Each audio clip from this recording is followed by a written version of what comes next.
All right, we do have a pretty busy agenda. Does any planning board members mind if we start now? Jeff, you all right with that? Yep. All right, then I will start by calling to order this meeting of the Easthampton Planning Board for Tuesday, July 21st, 2020. First of all, obviously all members are participating remotely and we are recording and broadcasting the meeting. Before we get into our agenda, is there anyone here that would like to speak to anything that's not on the agenda? All right, we'll move on to, we've got some larger crowds for these projects and we're always refining our Zoom protocol for remote meetings. So we've got some guidelines up on the screen. Jeff, do you want to walk through those? Or you want me to?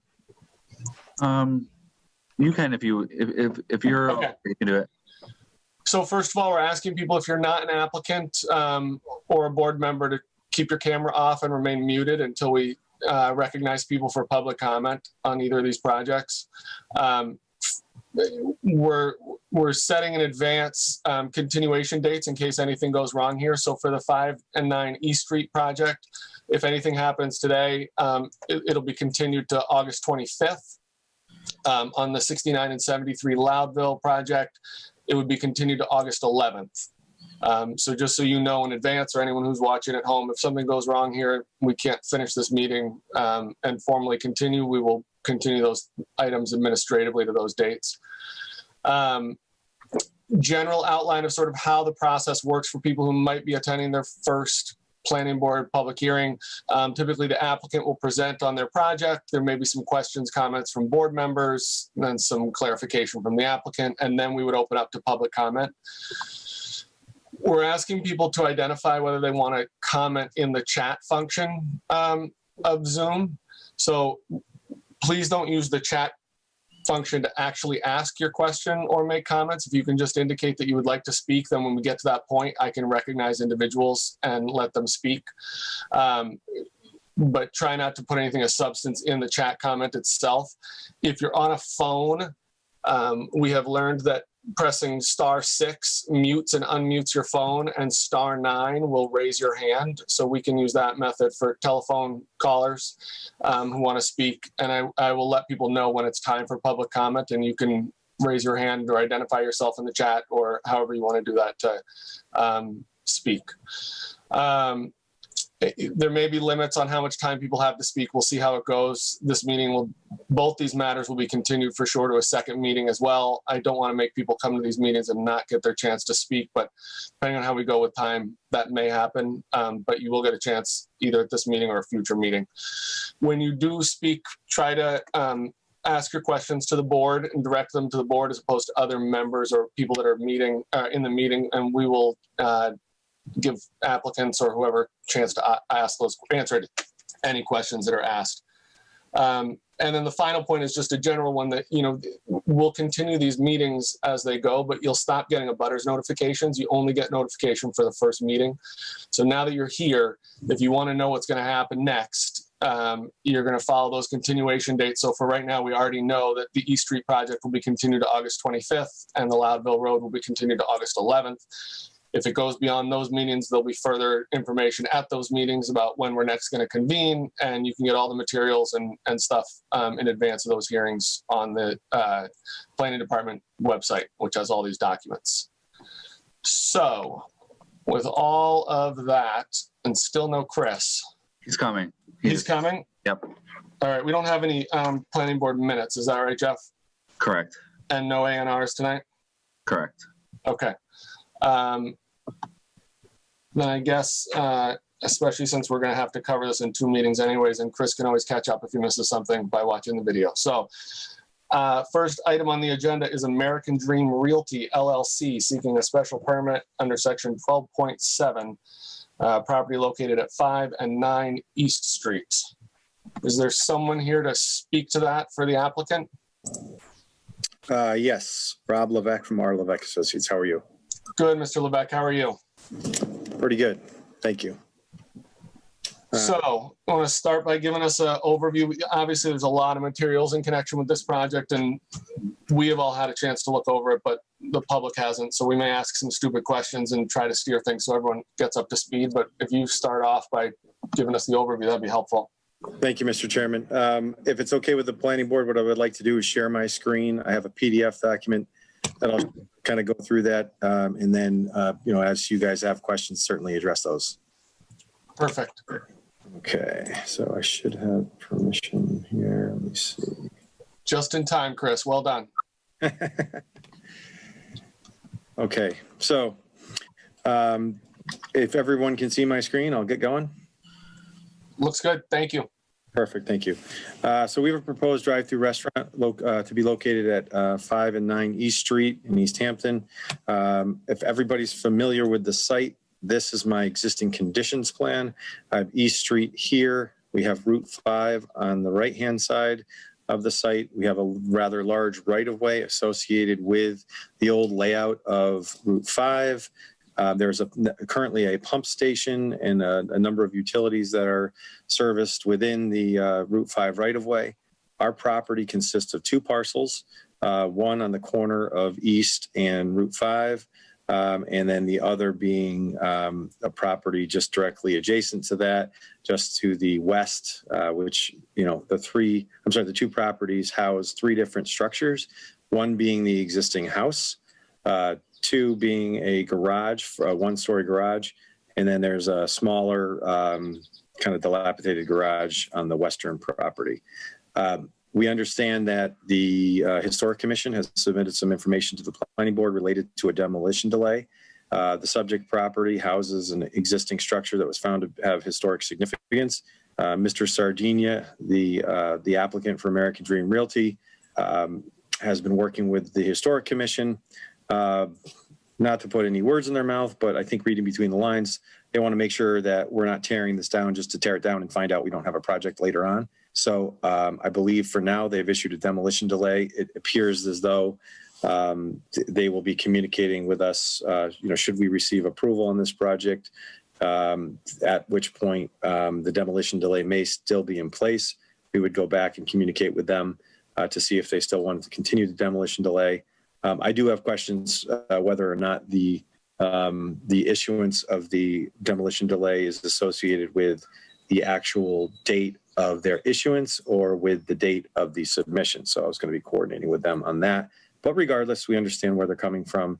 Mr. Sardinia is happy to work with them and is gone as far as to definitely consider the potential for the new building to have some sort of historic characteristics to it. So we have all of our utilities that we need in the surrounding streets.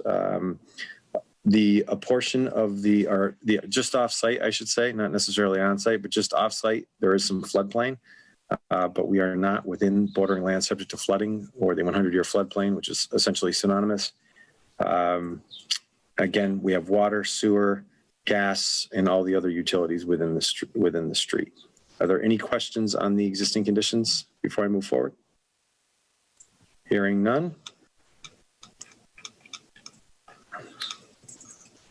Okay, this is again the demolition plan. We plan on demolishing all three of the existing structures and the associated driveways and walkways.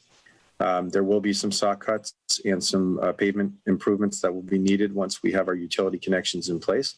But that's generally the demolition required for the property. There's also a propane tank that would obviously be removed as part of our work. Okay, so this is kind of the crux of the matter. This is the layout plan, sheet C4 for any of you that are looking at your site plan package.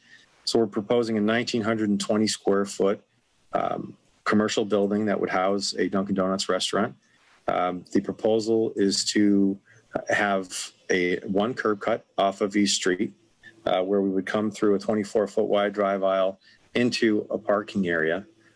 We have looked and always look in our design for Dunkin' Donuts properties. We've always looked to separate the drive-through traffic from the internal on-site circulation to the extent possible.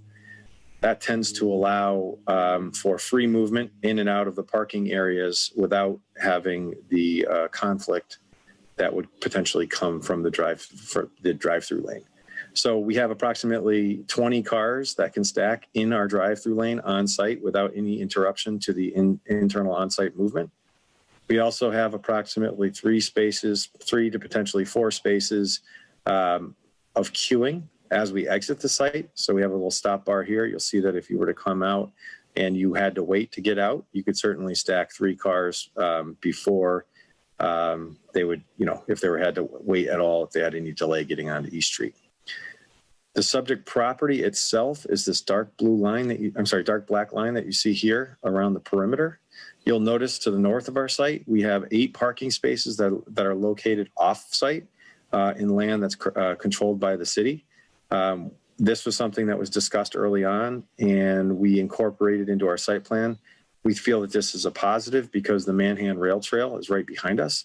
So the thought process was to provide 8 parking spaces that are arguably not required under the current zoning requirements, to provide potential access and parking for the rail trail. This is kind of an interesting spot where it's kind of at the terminus right at Route 5.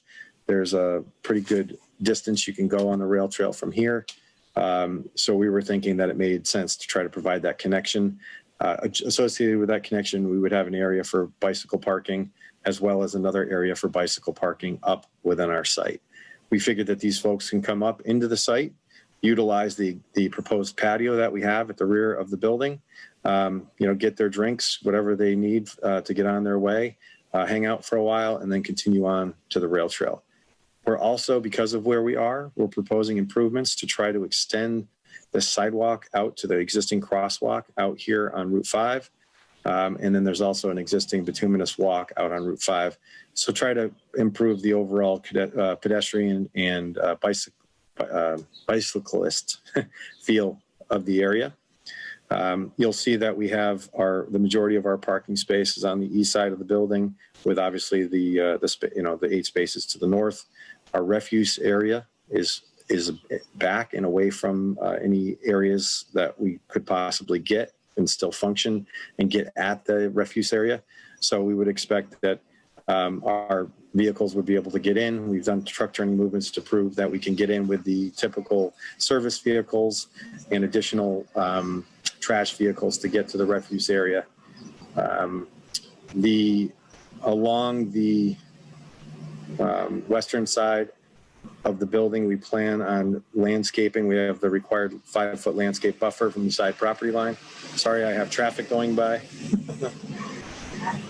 Excuse me. I apologize. I'm out on my porch trying to stay away from the kids, and now there's traffic, so I'm doing my best. So on the west side of the property, there's a planting buffer. When I get to the landscaping plan, I'll show you that. On the right side, we have planting, but we also have a proposed retaining wall. When I get to the grading plan, you'll see that the site slopes to to Route 5, basically. And in order to accommodate some of the drainage we need to accommodate, we're going to be raising the site to some extent. So these are planted islands, loam and seed up front.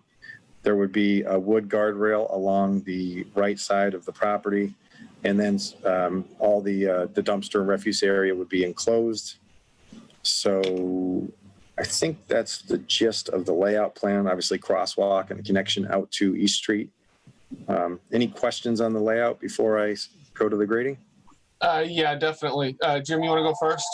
Sure, I'm sure we all have tons of questions. There's a lot of stuff going on.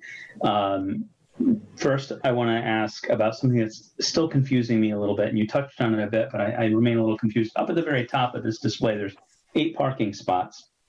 And I'm not quite sure, but it almost looks to me like it's over the property line and it's in the city's area. And it looks to me like what you're basically saying is we are willing to build this up with a retaining wall, several retaining walls, and a stairway and 8 parking spots and have it paved and pay for all this and do all this if the city agrees. Is that sort of what's happening there, or is this your property? Help me with that. You're absolutely right, James. What we talked early on, I'll let Mr. Bagg speak for himself, but there was some discussion that there would be an opportunity here. We like the idea of having people be able to connect to the bike trail at this location. We thought it would be potentially a feather in everybody's cap. So yes, that is property that is not controlled by the applicant, but we did incorporate that into our plan. We can function without it from a parking standpoint, but we do believe it's a nice option. And yes, there would be significant cost associated with creating this parking area. What about maintenance? After you build it, would you be maintaining it? Yeah, the understanding would be that the applicant would build it and that the maintenance associated with that would become part of their project, kind of a cross easement, not necessarily an ownership and fee by the proponent, but some sort of reciprocal easement that works for the city to provide the area for the use, and then also provide the rights to go on and easement rights to go on and maintain what needs to be maintained. What discussions, and this is to you too, Jeff, have happened so far regarding this with the city? I think as Mr. Levesque said, I mean, it's an idea that is, the applicant has incorporated, and so it's worthy of some additional discussion. Obviously, there are some other elements of the project that need to get fleshed out before this would be able to take effect. I am, working with the applicant to go to possibly the next upcoming Rail Trail Committee meeting to, go over it with the Manhattan Rail Trail Committee. But generally, the problem is that the existing parking area on Route 5 to access the Manhattan Rail Trail is not on city property, and so this is what we're trying to do with a lot of projects is explore a potential public benefit. And so this is one that would provide a potential public benefit if everything worked out. It is. I was happy to hear that the applicant, confirmed their willingness to pay for the construction of it, and then the maintenance. We have some reciprocal easements behind the mills, and through the newer project at 1 Ferry Street. This is a model that we know can work. So it would require city council approval for an easement, which could come at some point later in the process. But the discussion should happen now if the planning board finds it worthy of including. Thank you, Jeff. Can I, with your permission, Jesse, segue into asking about on this display parking? I recall reading in the document that I think it was 24 spots that are required. And you essentially have the 24 spots with an additional, those 8 that I just referred to are additional on top of that. Is that correct? Yes, sir. So you're saying that your requirement is 24 and you meet the 24 and possibly exceed it? That is correct. We wanted to be able to provide those spaces, but in the event that the city doesn't see that as a benefit or a concern, or rather they see it as a concern, we want to make sure that we function on our property. Are those 2 parking spaces behind the restaurant there? Is that what I'm seeing? Are those going to be employee? I mean, do you have a plan for those? They seem a little bit separated off from the others. That is correct. The plan is to accommodate employee parking there. Okay. Jim, are you all set for now? I think Brenda might have a related question. Okay, Brenda, fire away. Jesse, you asked my question. I was curious about those 2 spots. So thank you. Okay. Jesse, can I ask about handicap specifically? I see, I think 2 spots. Is that correct? That are handicap designated? That is correct.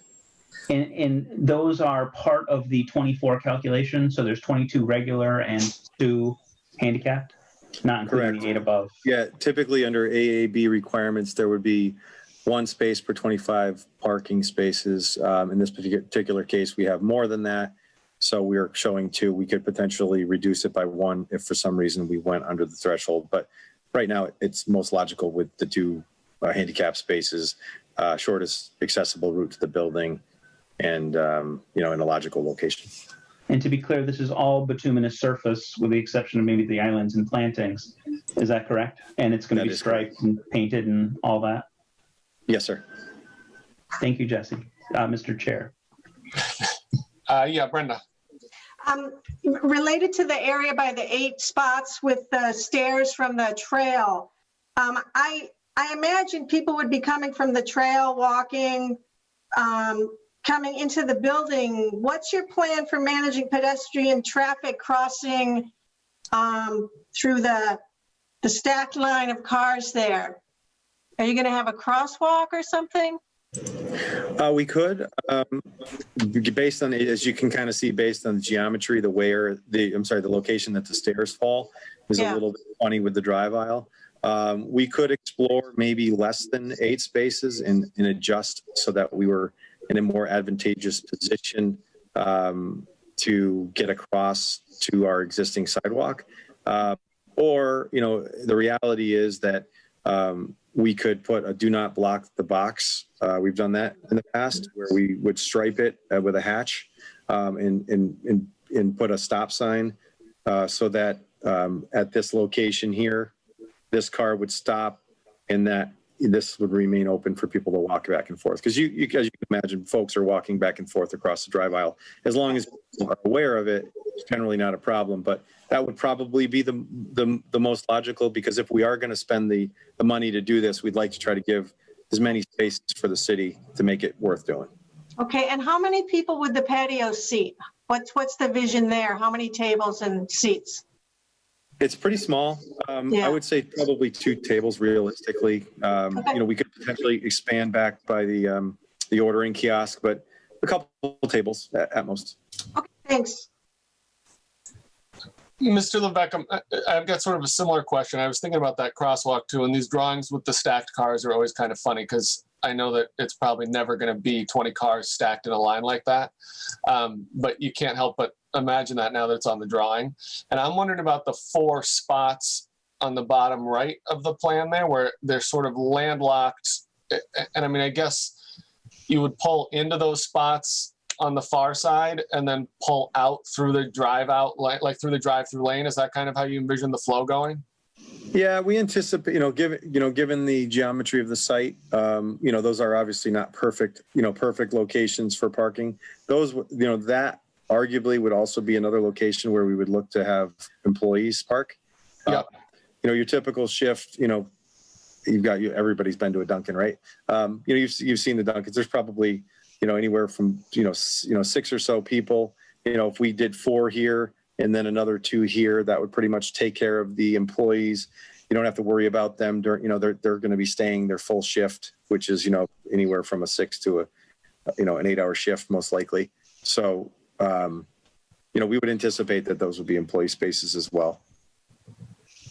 Okay, and the 8 that you're talking about at the back, so those would essentially be public parking spots, right? They wouldn't be required to be a customer. No, they wouldn't. No, definitely. And arguably, we don't plan on policing the lot. Mr. Sardinia kind of has an open door policy. He figures if people are going to be going, the chances of somebody going and on their bike, the chances of them maybe picking up an iced tea or a coffee is probably pretty high. Yeah. So we think it's going to be a symbiotic relationship. Okay. Yeah, and so then if you're talking about sort of a don't block the box painting back there too, it may allow cars to sort of skip the line for the drive-through if there is one and still get into those spots. So that might actually be a good solution for that too. I would agree. Chris, sorry, Brenda, go for it. The staircase from the trail, would it have a bike friendly, I don't know what they're called. Northampton has one where people, if they're on their bikes, they can walk up the stairs, but they can, carry their bike up. So it's kind of a ramp for bikes. We could detail it that way. I agree. It's almost like a slide for bikes, right? They Yeah. Up next. Yeah, that would be a very logical detail. We have not detailed it specifically that way, but that's certainly good input and very logical. Thank you. Chris, did you have a question? I have 2. One, can you share with me where you plan to, during snow removal, are you removing it from the site or are you piling it somewhere? Yeah, so sites like this, Mr. Sardinia does a lot actually in the past. I don't know how much he's doing anymore, but he's very familiar with the snow removal process. Sites like this, they can generally handle smaller storm events. And as long as they're not stacked up, 2 or 3 in a row, they can usually handle the snow events on site.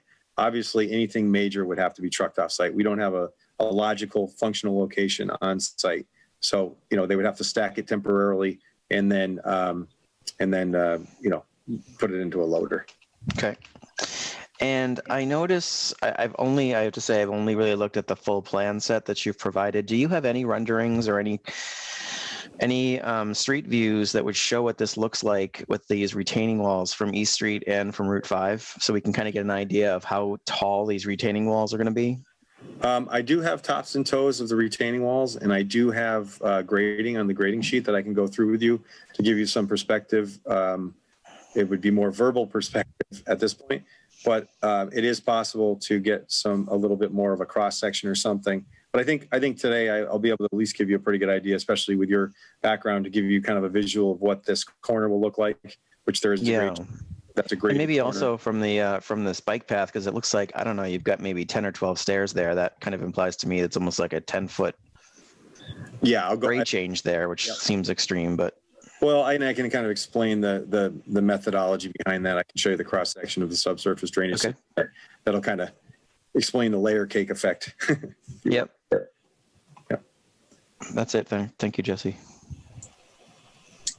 Anything else on the? I'm sorry. Harry's got a question. Harry, you got a site question?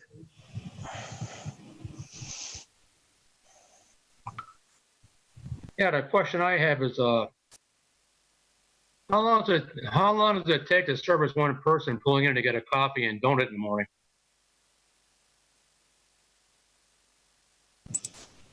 I believe, and I have trouble seeing everybody on here, but I believe Mr. Sardinia may be on the line, and they have very specific detail, timing detail. They have a bunch of data for each of their stores.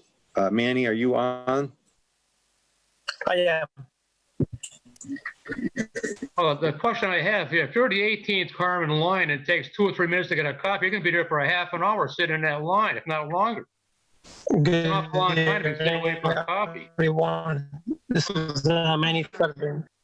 No, it's not. It doesn't add up to 2 minutes at a time, because when you are taking an order and you have 3 or 4 cars or 5 cars in front of you, it takes the window time is about 30 seconds, or the most about 20 seconds, depending how long it does take you to give it the order. Let's say another 15 seconds on average. Someone wants to ask for a cup of coffee and a sandwich or a donut, and you move forward. So somebody else, it's stacked. It's not total time will take 2 minutes, or a minute and a half to 2 minutes. But you have 7 cars in front of you, or 6 cars in front of you, or 5 that already went through it also. So it's not 2 minutes or 2.5 minutes times 20. We usually, depending on the location, we serve on average, anywhere from 60, 70, 80 to 100 cars an hour. Because if you do the math that way, it's because it's every touch. So you place the order, and at the window, that's where it really counts. I hope that explains. Thank you. Any other questions from planning board members at this point? Mr. Zarvis? Would you indulge me a little bit? And I admit, fully asked earlier if there were any questions when you were talking about the demo plan. Can you scroll back up in your document to the demo plan? And tell me a little bit about the existing trees again on this site and vegetation. Yes, sir. So right now, there's a couple things going on. So we have a hedgerow pretty much along the edge of the right-of-way. I forget which species that is, but it's a deciduous hedgerow, and it runs from this point here through. The remaining portion of the, around the house is lawn. There may be, and I can probably go to Google Earth to just give you a better perspective, but there may be a couple, shrubs and trees and whatnot in the general lawn area. And then along the back left-hand corner, there's existing vegetation that would be cleared. And I would say that's probably, just to give you some perspective, 40 or 50 by about 60 or 65, maybe 70. So there's an area back here that has some mature vegetation. This is, as you're probably aware, is a fairly unmanaged property now, which I think has started to be cleaned up, but obviously that's something that will be, arguably an eyesore that will be cleaned up as part of this. So the area on the upper left that you just designated as mature vegetation, and also the area that I think is the incline down toward the that you plan on building out with the retaining walls. Is there vegetation up there, and do we know what that mature vegetation is? Yeah, if it's okay with the board, I can go to Google Earth real quick and just, that's probably the best way to illustrate that, if that's okay. Sure. Works.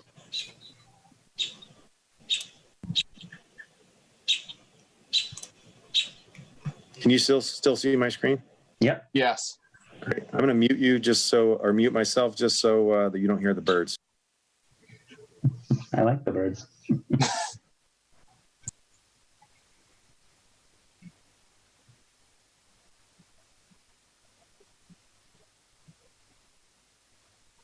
Need to know.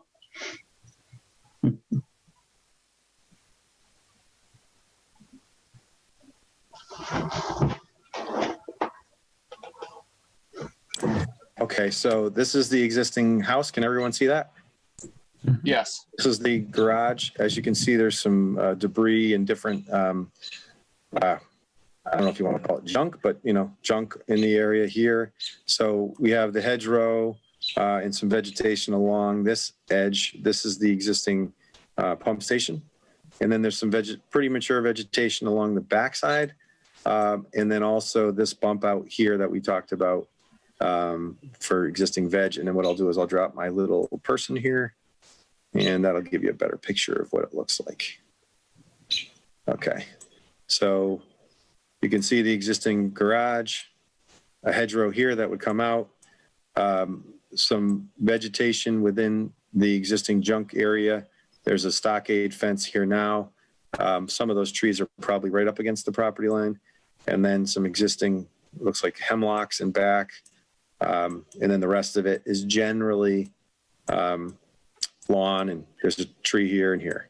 And then see if I can get you a better picture of this side here.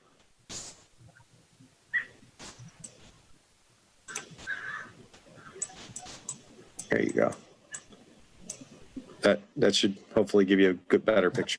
It does help. I've been there a million times, and I spend about zero time looking at that house. Thank you for that. My concern really is about any important trees and the removal of vegetation, and it helps to see those. And some of those trees up in the front and possibly in the back look like they may be. I mean, they're obviously mature, but they may be nice trees. It's obvious they would have to go for this project. And I'm kind of interested in, as we proceed, it may be seeing, detail on your demolition chart of where those trees are on this map that are of larger caliber. Anyway, I throw that out there.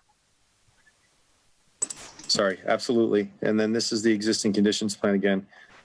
And I do believe these trees are called out at least, so it would be easy to illustrate that a little better for you. I do believe we have those located. There's an existing 12-inch tree here, 18-inch up front. The tree lines pretty much, I guess what I would have to do is see some of the existing vegetation along this area, but we can certainly do that for you. Yeah, and Rob, I know we're not talking about the retaining wall just yet, but that part of the parcel that's over on the city land, I think if we could get a clear idea, it was hard to tell looking at the Google Earth where that line is, what sort of growth there might be off your parcel, but part of this project, if that part of the project gets approved. So that might be helpful to sort of get a clear idea of that. Yep, I would, just off the bat, I would say it's fairly well vegetated back there. So there would be some impact. Right. In that, if that was approved, certainly would require the clearing of some fairly mature vegetation along that back area. Yeah, so I think probably the details of that, if we could get a little more information about exactly what that means and what we're looking at for specific trees, and that would be helpful. Absolutely. Any other questions at this point from the planning board? Got one, Jesse. Yeah, Austin, please. Yes, Mr. Levesque, I can think of a couple reasons, but could you give the main reason why a drive-through restaurant couldn't be placed in the inside of the residential structure? Yes, sir. So generally speaking, all of our drive-throughs that we have, at least in New England that I know of, have a counterclockwise traffic pattern. Okay. I wondered if that was an aspect. No. Yeah, that is generally the biggest aspect. The building is obviously would be a little small. it's placed, and I'll go back to the existing condition. I'm going to go back and forth. So you see where it is here? It's right on the corner. There's really no area to get around. You'd probably have to have some sort of arrangement that when it came in, you don't have enough real room to get around the front of the building. And then you'd have to probably do something that gave you the same stacking and all the way back. So that you'd have to have a pickup window here. And when you did that, that would cause a conflict that we don't like to see between if we did parking over here and we had, the drive aisle would need to be obviously up against the building. So that's really the biggest problem, Mr. Sanders, is that that layout would create a conflict and we really don't have, you can see how close we are here to the property line. We really don't have the wiggle room to get a drive aisle around that building. So, we pretty much eliminate Thank you. off the bat. James, another question? Me, maybe. I want to hit him with the big one, if it's okay, Jesse. Traffic and the curb cut. When I looked at that traffic study, and I read the comments from the abutters, which related heavily to the traffic study, and it's being in January. What really struck me was my own sort of anecdotal truth test. I felt that the numbers that were being called out there in terms of the average hourly seemed low. And it did show class F for turning left onto, off of East Street, which made sense to me because that's a terrible turn. But the amount of traffic that this site is going to add hourly, we just heard Mr. Sardina, I hope I'm pronouncing that correctly, note that the average service for most of these stores is between 60 and 100 people hourly. And yet this is claiming, and the traffic study claims somewhere in I forget what the exact numbers were, I don't have the document in front of me, but somewhere in the, I think, total of like 80 or something like that, of which most of it was pre-existing traffic passed by, and a very small number was added new traffic. I find that a difficult concept to parse, and wonder if maybe, it's just a circumstance that in this case, and I think the company that does these traffic details does a great job, but I think maybe this time they just got a little light on the data. Can you respond to that? Sure. I don't believe that's the case. I do respect and understand the anecdotal approach is certainly one that we can all apply because we all go through Dunkin' Donuts every day. And I'm sure you guys drive that intersection, regularly. So we are aware of the performance of the intersection. I think it's a good opportunity to segue into the traffic study, and we do have a representative from McMahon Associates, if I can find him in here. Yep. Jeff Bandini is just shown himself. And what I'd like to do is, if it's okay with the chair, introduce Jeff and let him speak to kind of the overall look at the intersection, the study that was completed by McMahon Associates, and speak to the trip generation and certainly the pass-by trip component of that and how that's generally calculated, and then potentially follow up with any questions that you might have based on that. Perfect. That sounds good, Rob. Thank you. Okay. Thank you, Mr. Chair.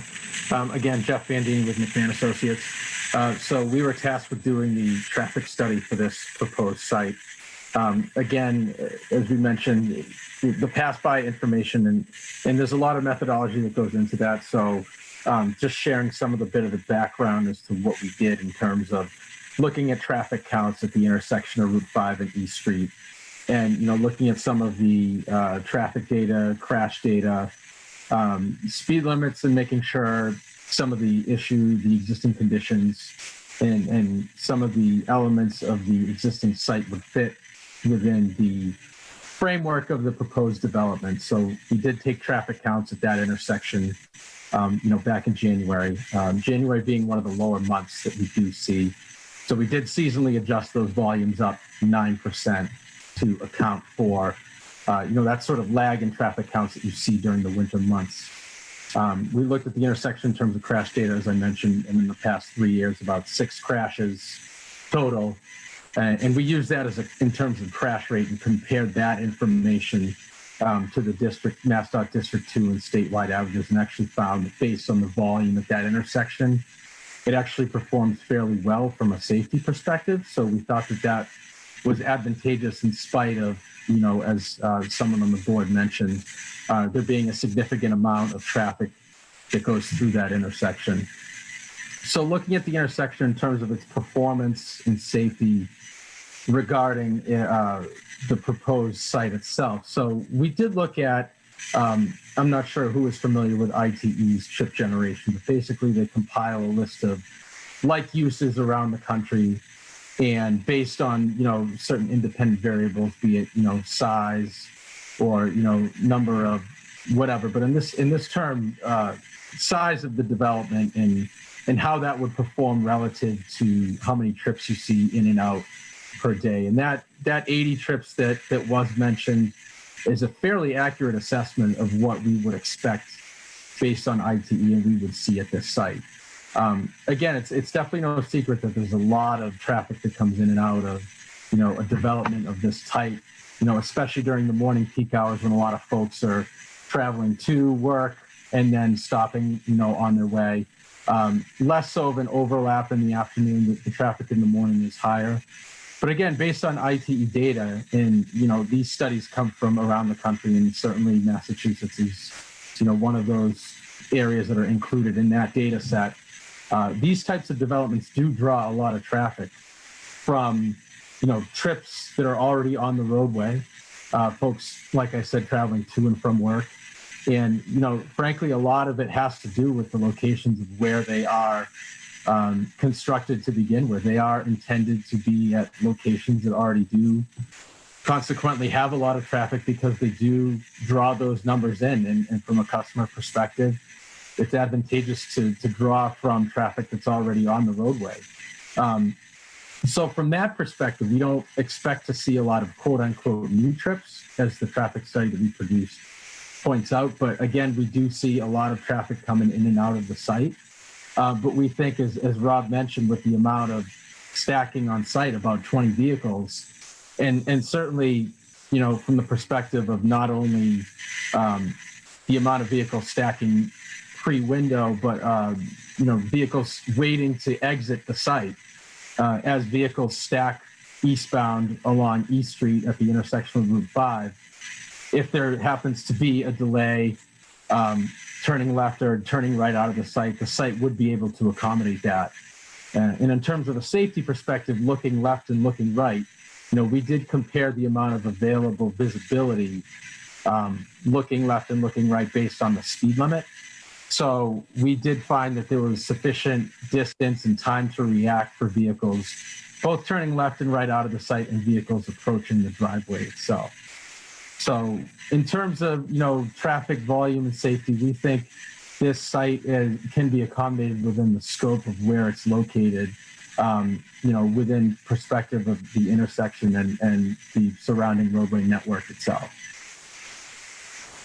Okay, and Jeff, thanks for giving us that info. Are you and Rob aware of the city engineer's position where he's requested a peer review? Is that something you guys have been brought up to speed on? Yes, sir. Yeah, certainly. Yes. Rob, do you want to take that one? Yep. Yeah. So we've been speaking with Mr. Bagg. He'd suggested that may be the condition. We understand that the planning board needs to get comfortable. So we're aware of that. Yeah. So just so the public is aware, the city engineer submitted a letter on July 20th saying the engineering office has been working with your office on review of the proposed development at the above referenced location. Due to the complexity and volume of the traffic movements and to ensure a thorough review is conducted by the most qualified personnel, we would recommend that a peer review of the traffic study be considered. And I do think this is probably a project where that makes sense. We have the ability to do that under our rules. Rob, it sounds like you wouldn't have any objection to that. Oh, I don't want to speak on behalf of the applicant. Obviously, there's a cost associated with that, but we were aware that that was the approach that was going to be taken. Okay. So I guess we can set that aside for now as a planning board, and we can come back to that later. Do people have specific questions about the traffic that are worth getting into? Jim, you want going? Well, yes. And I want to be cautious too, because I still have questions about that process that we just discussed. For me, one of the things that was in a letter from one of the abutters, and I'm sure you'll read those into the record later, that was really telling is, as I mentioned, it's F class, which is, I guess, the worst, coming off of East Street and turning left toward Northampton there. And the question really was, and you, I think, addressed it well, Mr. Bandini, about making that left-hand turn out of this Dunkin' Donuts into that traffic and how it might really stack up. And then with the possibility of people trying to get in, it seems like a mess in an area that's already a mess. That for me was the anecdotal, wait a minute, that I thought the data just seemed a little light. I think you did a good job of assuaging my concerns in terms of how you boosted it 9% and how you conducted this study. I'm not really convinced that the fact that it happened in January is untelling compared to conditions now. But I do think since it was only a one-day test, and I know you're also comparing it with, the standards in Massachusetts and other roads, as you described, there's something about it that doesn't seem right to me. And the issue that you just brought up about the possibility of peer review, I just have some questions about. The first one would be, if that's done, who pays for it? And I believe I saw something from Jeff that gave some information about budgeting on that. Is that something you can respond to, Jeff? Yep. So, in the existing planning board rules and regs, it outlines the general process for this. And, the planning board is authorized to seek peer review for a wide range of potential issues. And I think based on the city engineer's review and just some of the early discussions with the applicant, that this would be likely confined to traffic at this point. Once the planning board decides that peer review it might be necessary, we would solicit at least 3 estimates or proposals from consultants, and the planning board would make a decision. And the applicant, can review this information and the costs, but would either have to accept it or appeal it, and the appeal process would go, I believe, to city council. Correct. For review. So, this board has not utilized this tool very often, but I think it seems warranted at least to get clarity on, provide a balance between the applicant's review of the traffic. This consultant works on behalf of the planning board. And, we would need to talk briefly about a scope of services, but the expectation would be that this person would review the submitted information and provide comments and feedback for the planning board's purpose. We would like to probably have them attend a meeting or two and, continuously make recommendations or findings until the planning board has a vote. So it's not abnormal to do this. It does elongate the process. Yeah, I was curious about the elongate. That seems like there's at least 2 extra meetings minimum that sort of mandates. Yeah, it's possible. And COVID, delays in COVID are a little bit difficult to assess. But if the board, for example, were to vote tonight, I'm looking for authorization to proceed to get the estimates and to just basically understand the planning board wants to pursue this. I think it's reasonable, although it's a little aggressive, that we could have a consultant on board and ready for August 25th, which is the date that we kind of carved off for the next continuation. With this in mind, some time to get someone on board. And if that timeline doesn't work, the board would convene on August 25th and get an update. And I think from there, it'd be very close to being ready to have the traffic consultant on board and ready to help advise on the rest of the process. If I could, through the chair. Yes, please. Mr. Bagg, I know early on we talked about the submission and then trying to secure quotes prior to tonight. We don't have any for tonight? No. Okay. We really need to authorize him to do that. So it's hard to do that until we have our meeting, but yeah. And Jim, just to further answer your question. So, this is permitted under state law when planning boards adopt it, which we did years ago. And when I've done this with other boards in other towns, for something like this, rather than having to get a full new traffic study, we can sort of do a peer review where someone else who's an expert in the field, review their numbers and their counts and stuff and just give us a reality check on whether there's any flaws in the logic or whether the numbers was just a bad day to pick that one day, and then also provide us some guidance on some ways that we might be able to fix some of the problems that might or might not be present. Thank you, Jesse. I'm glad you said that because I was envisioning a whole new study, and all of a sudden you've put in perspective what this means as a peer review. It's just sort of a Yeah, and I think it's, I mean, hopefully what you hope is that the peer review comes back and either there aren't any problems or at least the numbers are right, and maybe here are some areas of concern. Sometimes I have cases where the peer review comes back and says we need to do a real study, and then we have to have more of a discussion again. But I wouldn't jump into the deep end of the pool with that at this point. I think that's a much bigger problem that may not even need a solution, may not even exist. So that would be Awesome. my thought. I had one more question about the curb cut. Can you tell me the distance between the two ends of the curb cut? Hi, just to clarify, is the question related to the width of the proposed curb cut? Yeah. The width, I believe, is 30 feet. And I don't see any trees or markings on either side. And I think it was mentioned, I think by Mr. Bandini as well, that visibility was definitely taken into account for exiting and entering in there. Is there no vegetation at all on those curb cuts?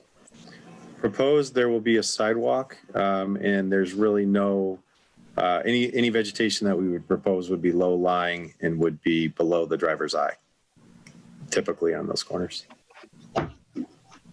One related question. What about signage? Is there any signage up front?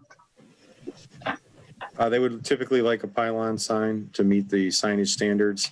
Up front would make the most sense, and then also on the building as well. They typically have the Dunkin' Donuts, or I'm sorry, I should take that back, Dunkin' logo and colors and color schemes. There has been some discussion with Mr. Sardinia about trying to have this blend in. I know we've had early conversations with Mr. Bagg about working with the planning department and potentially the planning board and historic commission regarding the look and feel of the proposed building, because there is some flexibility. Mr. Sardinia has been successful in the past working with Dunkin'. Generally, Dunkin' as a corporate entity has a very specific palette that they allow the franchisee to use, but given pushback from the planning board and a willing participant in the franchisee, we have been successful in, I think, a good example of Manny's work with Dunkin' and pushing back to Dunkin' would be the what is it? Oh, I can't think of it. Williamsburg. There's a Dunkin' up there, and if you've been by there, it's quite nice, kind of a taupe color, a little bit muted with some gold leaf signage, and it's pretty nice. Can you show us where that front signage might go? Sure.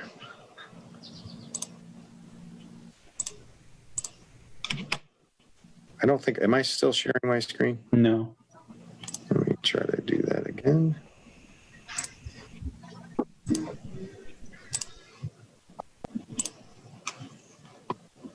How about now?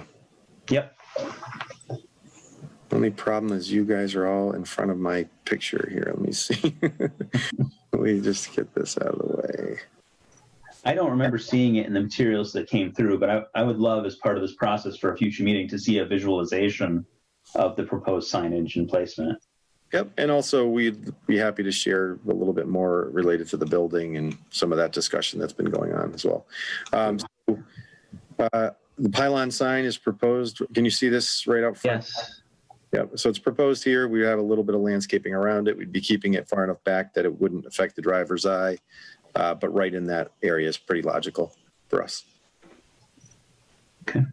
I have a question about the traffic topic. I'm wondering, what consideration was made for the unique characteristics of this particular intersection. From May through October, you have a lot of trucks with boat trailers.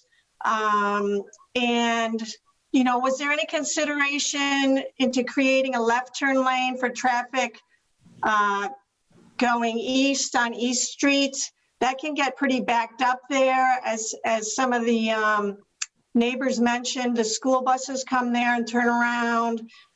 So I just wonder if your traffic study has really considered sort of the unique needs of this particular intersection. So I think I can speak to that in general because it's more of a site planning question, I think. So we did look at the curb cut onto East Street pretty extensively. We obviously are not currently showing a left turn lane out onto East Street.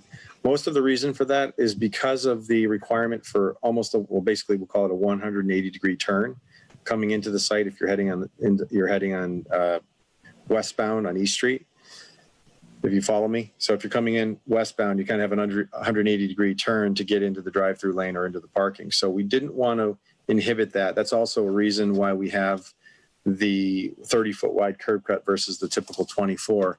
Oftentimes what we find is 24 really doesn't allow for two F2 or 350 Ford pickups or any of that type of bigger vehicles to really get in and out effectively, especially when you're that close to the right of way. If you had a bigger right of way, you can do larger radii on the way in.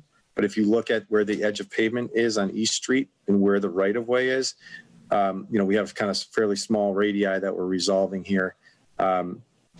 Sometimes you can come in with a deeper, have the throat farther back, and it allows you to get those turning movements to work.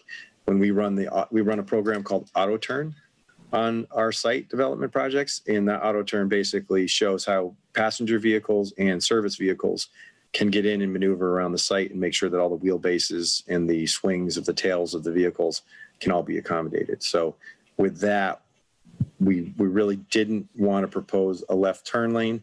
We could look at it if for some reason, as a result of the traffic study and the peer review thereof, if that is something that was really advantageous, we would certainly look at that. As you can see here, it would widen the curb cut, but wouldn't necessarily be the end of the world for us.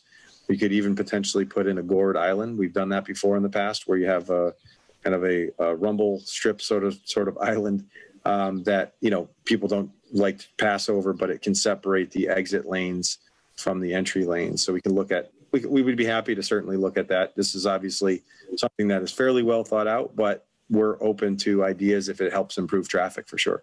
Just so I'm clear, I'm talking about turning left into the business from East Street. Okay, so we've only looked Yeah. at the existing conditions on East Street. There has been no mitigation looked at specifically. Because it can get really backed up there, and then if two people want to get into Dunkin' and everybody behind them wants to get to work, I would hate to see people trying to go around them, and I don't know. I just wondered if you considered that. Well, one of the things that we did talk about early on, and Jeff is part of the team that worked on the traffic. Also, we discussed this with Paul Fertile, another member, project manager from McMahon Associates. If you think about the stacking, what happens is that in that morning peak hour, the eastbound traffic on East Street stacks beyond our entrance. Okay, so what happens is when people are trying to get in and out, the cars are likely stopped and moving slowly. So when you're trying to get out, the eastbound traffic, which is much less in the morning, westbound traffic that's much less in the morning on East Street is moving, right? But this traffic going eastbound is moving slowly, which makes it easier for the folks to exit. And also because there's not as much volume for the westbound traffic, it makes it easier to get in to the site.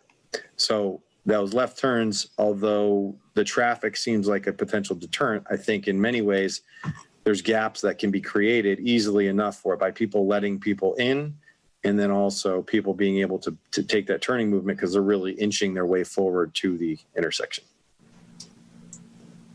Thanks, Rob.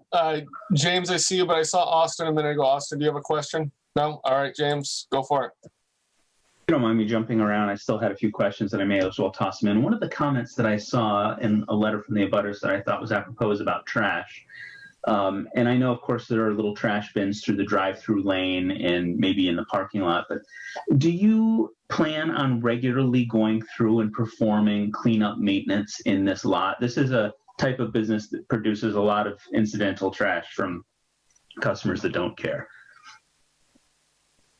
Yes, I can let Mr. Sardina, if he's still on the line, answer that, because I know that that is a very specific process that they go through, I think multiple times a day, actually. Yes, so parking lots upkeep is usually, 2-3 times a day, whatever needed. And you can go to any of our locations that we own, Northampton, Williamsburg, and it's not like we let it, just get filled with trash and not picking it up. So yes, short answer is at least minimum twice a day. And is that basically contained into the area that is your property? Yes, obviously, if there's stuff around the sidewalks and so on, and even on the edge of the road, we pick it up too. Okay. I had one more, if you don't mind, Jesse, and that was Sure. about the lighting. But you haven't really gotten to that chart yet, Mr. Levesque, so I don't know if you want to lead us on a grand tour of the lighting. Sure. I have grading next, if that's okay, and then I have landscape and lighting as well. Sounds good. I can wait. Sure. I'm ready to move forward if everybody's okay. Yeah, that sounds good, Rob. Thank you. Thank you. Okay. Next sheet, guys, this is sheet C5. So this is the grading and erosion and sediment control plan. I'm going to zoom in a little bit here to see if I can get you guys a better view. I'm trying to get the zoom function. I'm not finding that.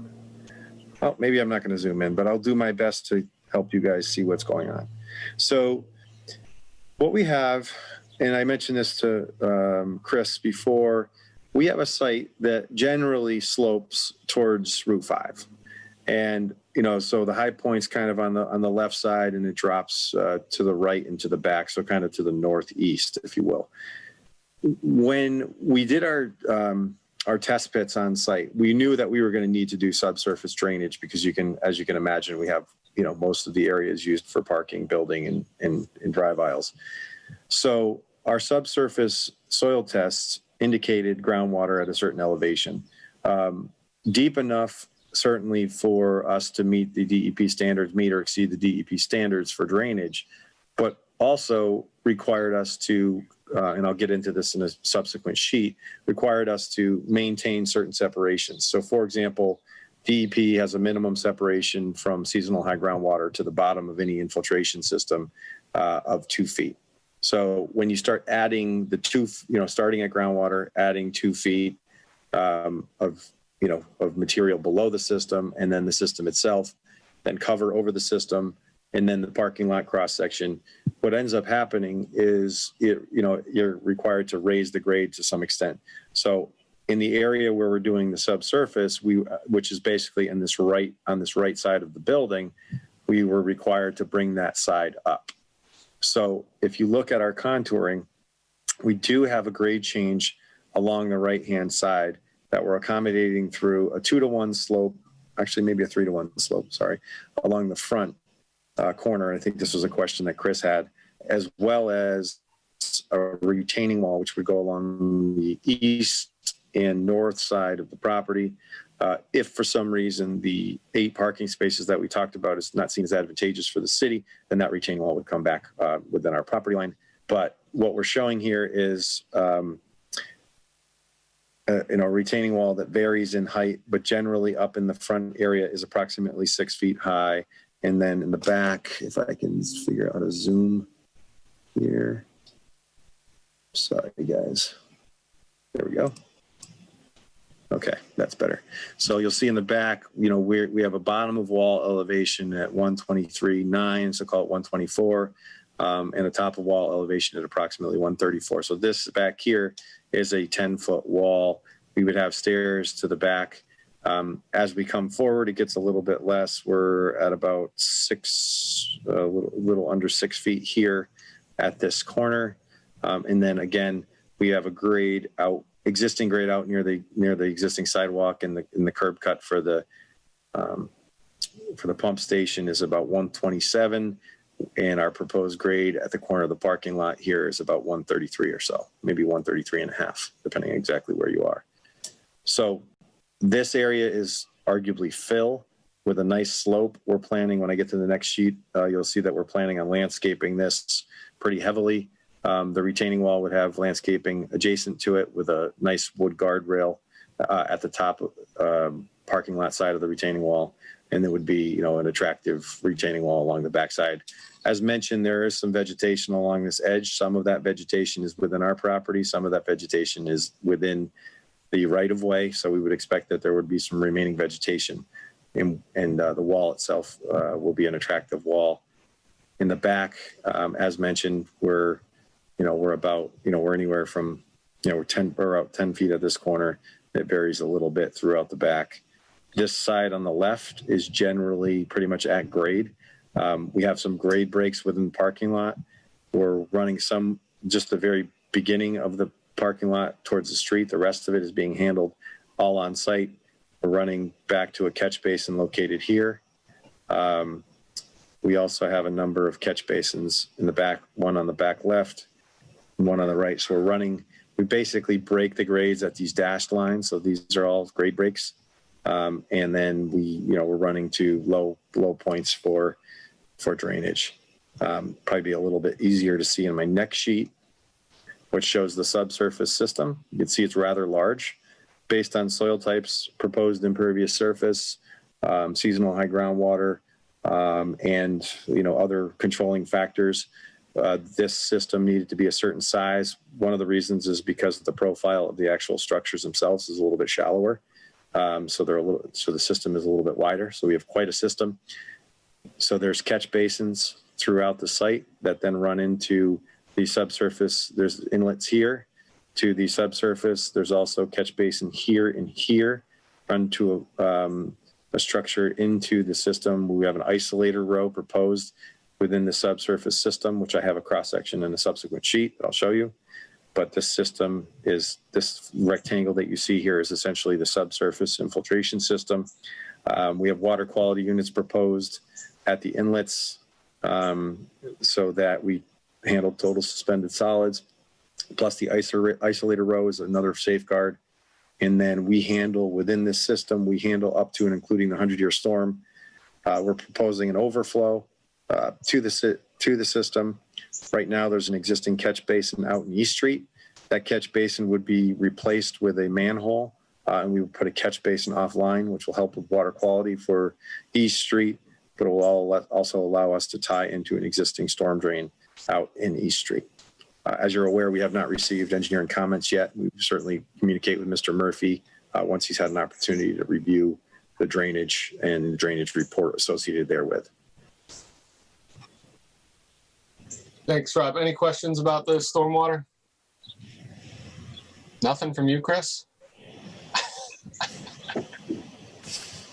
I do have a quick question about the, it looks like there's a manhole, or is that from the building, is that the sanitary system leaving the building out to the street? It is, okay. That is correct. Yep. We're proposing a doghouse manhole out in the street. Yep. Yeah, okay. No, I have not had the time, Jesse, I'm sorry to go through the stormwater management plan, but I can. That's totally fine. I have I was mostly just using. Jim, did I see a hand raised? Oh, sorry, Rob, go on. No, I was just going to say there's obviously a lot of detail. Philippe Cravo from our office can make, Chris, if you have any questions, we can certainly make sure we address, Okay. come up with. Yep. Jim, did I see you waving? I was just stretching. I'm all good with this. I'll allow it. All right, proceed, Rob. Okay, guys, I'm going to skip to the next sheet, if that's all right. So this is the proposed landscape plan. As discussed, we have a slope over here, 3-to-1 slope that we want to make sure is landscaped. It's obviously something that we want to make sure is maintained. It's kind of, we see this as the entry or the gateway into Easthampton from this particular side of Easthampton. So, this is a nice opportunity. We did discuss with Mr. Sardinia, at least I think we brought it up with Mr. Bagg, but we did discuss the opportunity for, signage or welcome type of signage, not necessarily related to Duncan, but, the potential for some sort of signage from the municipality in this area if it made sense and was nice. But we're proposing horizontal juniper here, which is they're salt tolerant and they work well.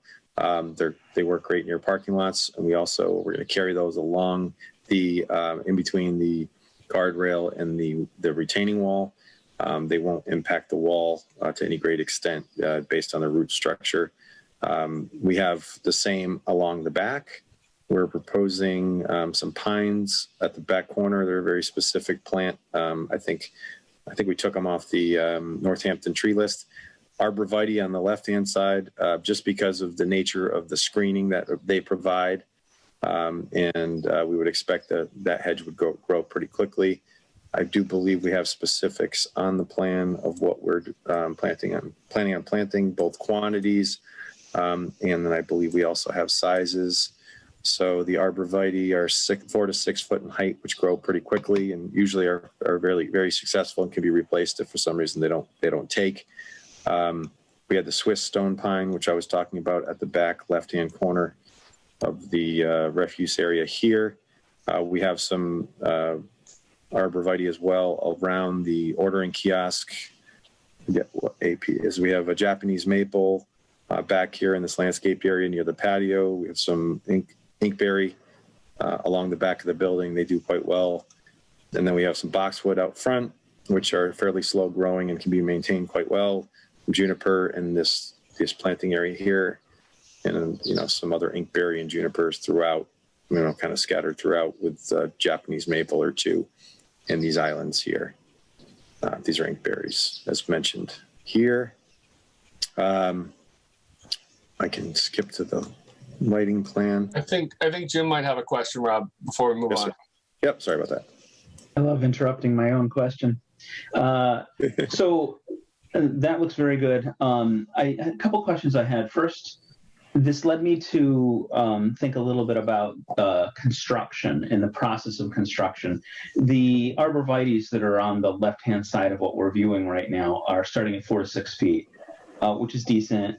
I know that you can spend a little more to bring those up a little bit so they provide more of a barrier. My question is, are those going to go in the beginning part of construction or after? And are you also doing any kind of fencing to minimize the impact of? And also, here's another question: is there a residence abutter on the other side to the left of that? And also, there's an impact to the bike path if that extension goes through. It's right next to the bike path. Like, is that going to block the bike path? Are they going to have to route it? So there's a bunch of questions for you. Yep. Okay.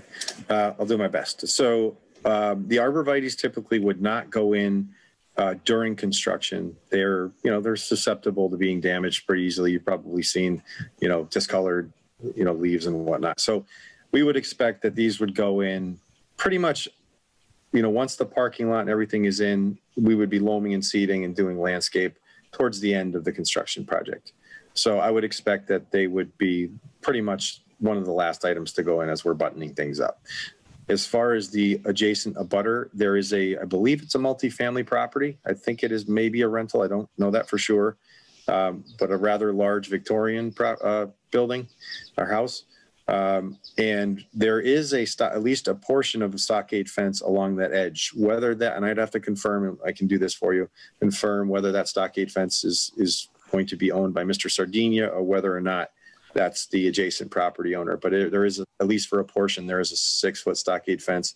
There's also a chain link fence around the back portion of the property, but I'll get you some clarity before the next meeting on that, just to make sure that we're describing that appropriately.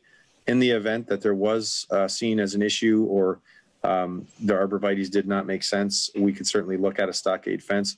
We thought the arborvitaes in the end will provide a better screen and will be much taller. But if that's something that should be looked at, we certainly could look at that. As far as the back area and impacts on the actual rail trail itself, we wouldn't be planning any impacts to the rail trail, which is shown on the back portion here. So we do have approximately 8 to 10 feet between the back of our wall, or the face of our wall, and the rail trail itself. So we would expect that to go pretty smoothly back there without any real impacts. Obviously, there would, in fact, be impacts to vegetation, as we had mentioned earlier in the meeting. So, we'll quantify that to the best of our abilities prior to the next meeting as well. A question about those arborvitaes on the west side of the property. Is that your noise mitigation plan? Well, first let me ask, is the order kiosk at the menu board? I didn't see order kiosk on the plan.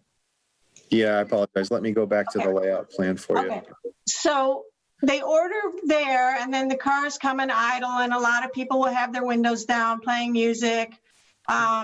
What's your noise? I noticed, page 5 of the narrative, it said special attention will be paid to the noise generated from the order kiosk. Can you tell us about the special attention that's going to be paid? Thanks. As you can imagine, over the years with drive-throughs and the old squawk boxes that you used to hear, we've come a long way with the audio for these, and they do have very specific controls and, thank God, a lot better quality microphones and speakers. So we would expect to be able to completely control that. That is directed kind of towards the back to the northwest corner. So if you're looking right here is where the menu board is, and the ordering board, that's essentially the ordering board as well. So we would expect that any sound would be going back towards our refuse area. Not to say that there wouldn't be other sound and obviously idling cars, et cetera, but directed towards the refuse area. This is all enclosed. We would have the, if you remember from the arborvitae on the west side all the way down. To be honest with you, I look like I'm showing a fence along this side too. I would actually, Manny might know, because I can't remember if we decided to go with both or if we were just thinking arborvitae. Manny, could you speak to that? And I apologize for. I know that is an option that we have done in other locations if there's a concern for privacy with the neighbors. But usually with the arborvitaes and a chain link fence, it works best than just a solid vinyl fencing.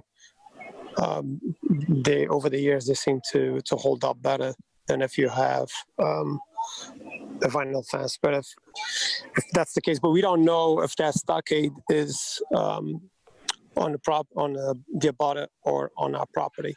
So, and if that's the case, if it's on our property, we can upgrade what we have there anyways.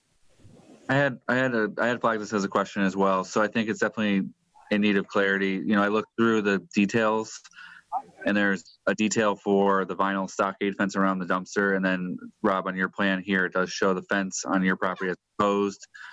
And I would definitely encourage you, and we haven't even gotten to the abutters comments, but you're more than likely going to be talking about doing a vinyl plus arborvitae along that property line at a minimum. That's fine. We have done that in the past in a few other locations. Thank you. Any other questions at this point from the planning board? Okay. I know there's a lot to do. I just wanted to, he's going right where I'm. Yes, there's my question. Okay. Or lighting or landscaping? Lighting? Lighting, Rob. Lighting. Okay, gotcha. Okay. Okay, I was on it. I'm sorry. So this is the lighting plan. So just to kind of orient everybody to what's going on here, and it's a little bit hard, so I'm going to have to zoom in. But you'll see these small numbers on the plan. These are all foot candles. We have a lighting designer that puts together the photometric plans. We base them on a downlit LED fixture, dark sky compliant. Generally speaking, what we try to do is light from the outside in to the extent possible, so that we're basically lighting the site, but we're not lighting the surrounding properties. And again, these are all downlit LED dark sky compliant lights. I did see a comment from the planner, which we do understand, that the planning board has a maximum of 15-foot pole height. The standard that we typically try to use is 18 feet, but we can certainly comply with the 15. We think it's less efficient and sometimes gets a little bit funny being that low, but we totally understand that that is the standard.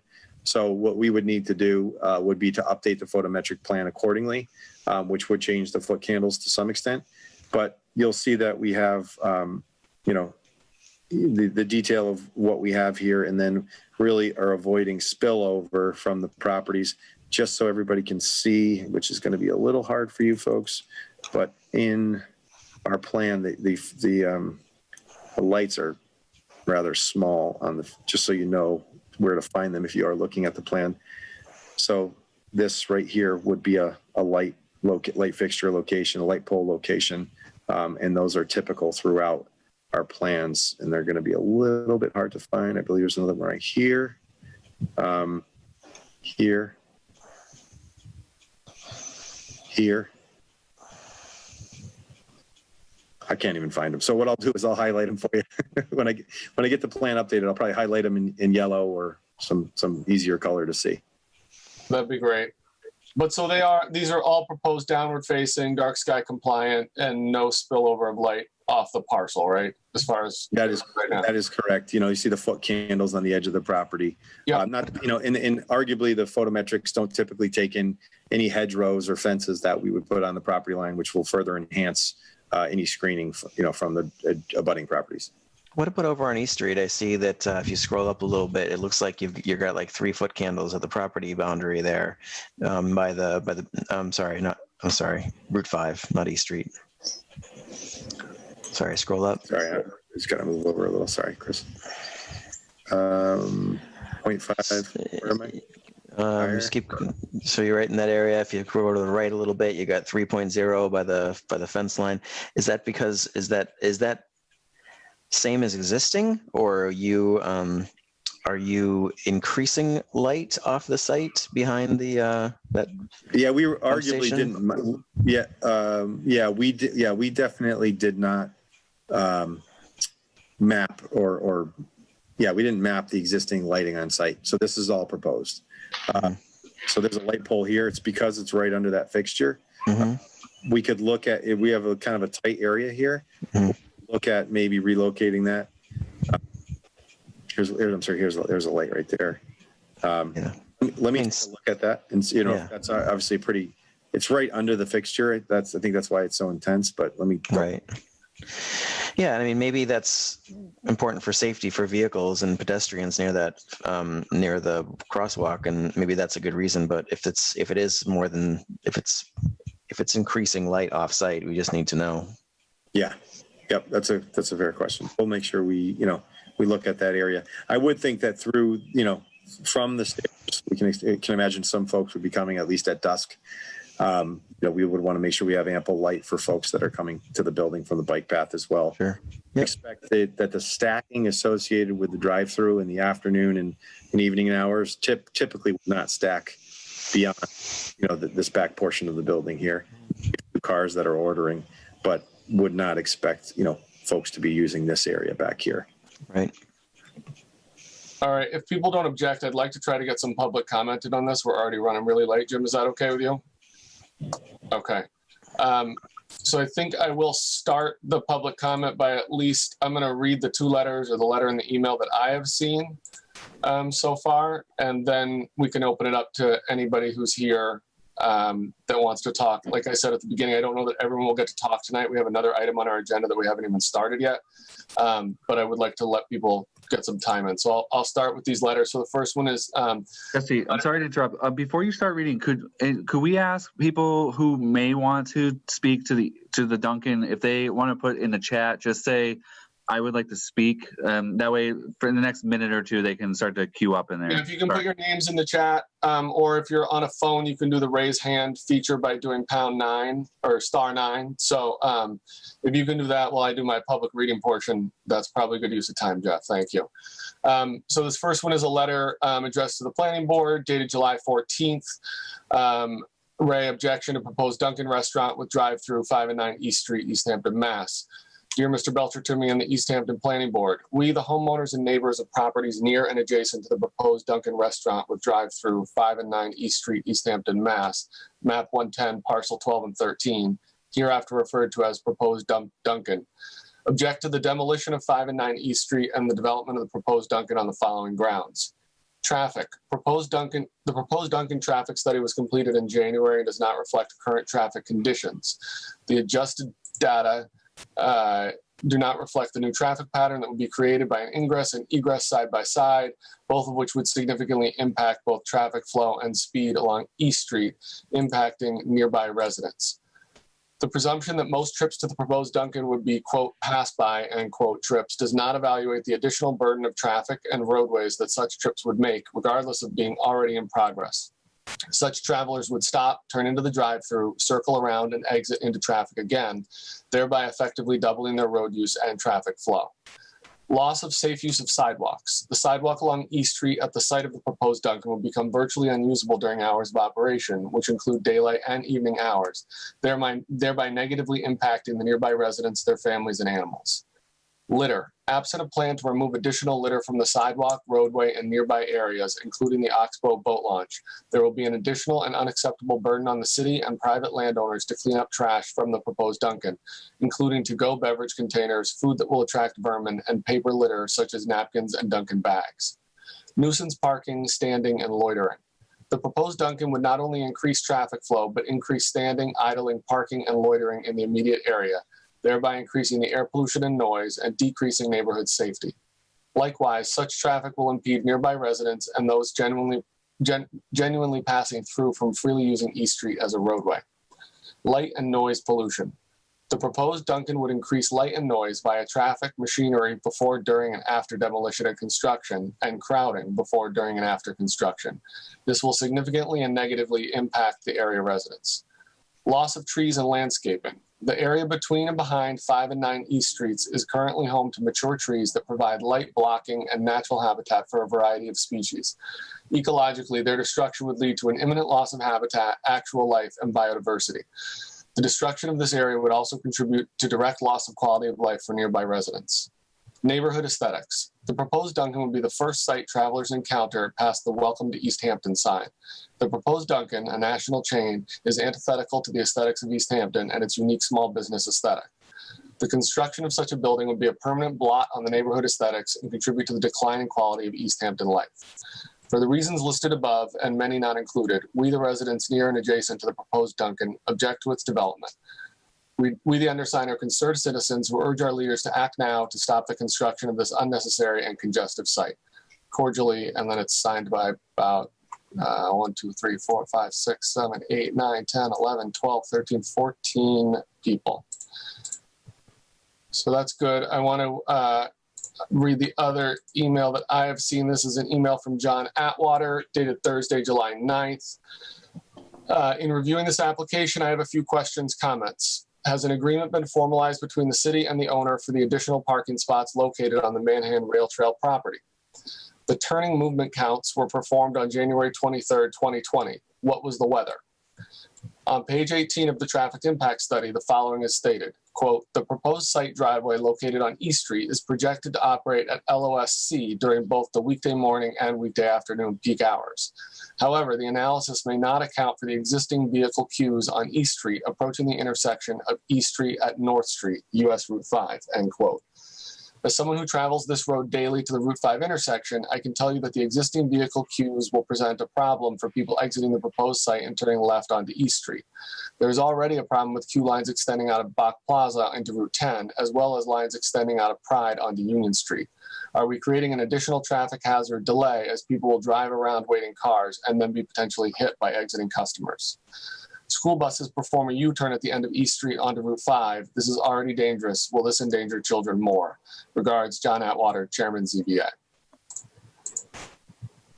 So, Jesse, there was one more letter submitted, and it's included. It's on the website, but it's from Keely Savoy Sexton, and I don't want to say it's the same, but it's very similar to the first letter you read, but I did want to acknowledge that there was a third letter submitted. Okay, I just saw that here. I believe that it's very similar, if not the same as the first letter, but it is worth noting that it was submitted. Okay, all right, thank you. All right, so I guess first, Rob, based on those first two letters, is there anything in there that you want to respond to at this point before we get into more comments from? I could certainly address each item. I think there was a lot there. We do understand the concerns of the abutters. We're going to do our best to try to satisfy any of those concerns. I think some of the concerns we won't be able to satisfy just because they're general in nature and speak more to the nature of the business. I can say that the Sardinia family, despite the fact that Dunkin' is a rather large franchise, They are local franchisees. They live in Westfield. There's, 3 or 4 different actually more than that, family members involved in the business. They take it very seriously. They are quality, hardworking people. And they are, from the name, they are the American dream. They've worked hard and they've been able to be successful, and they stick by their product and they stick by their sites. I've been proud to work with them, and I can speak with them as a client and a friend. They will stand by and do what they say they're going to do.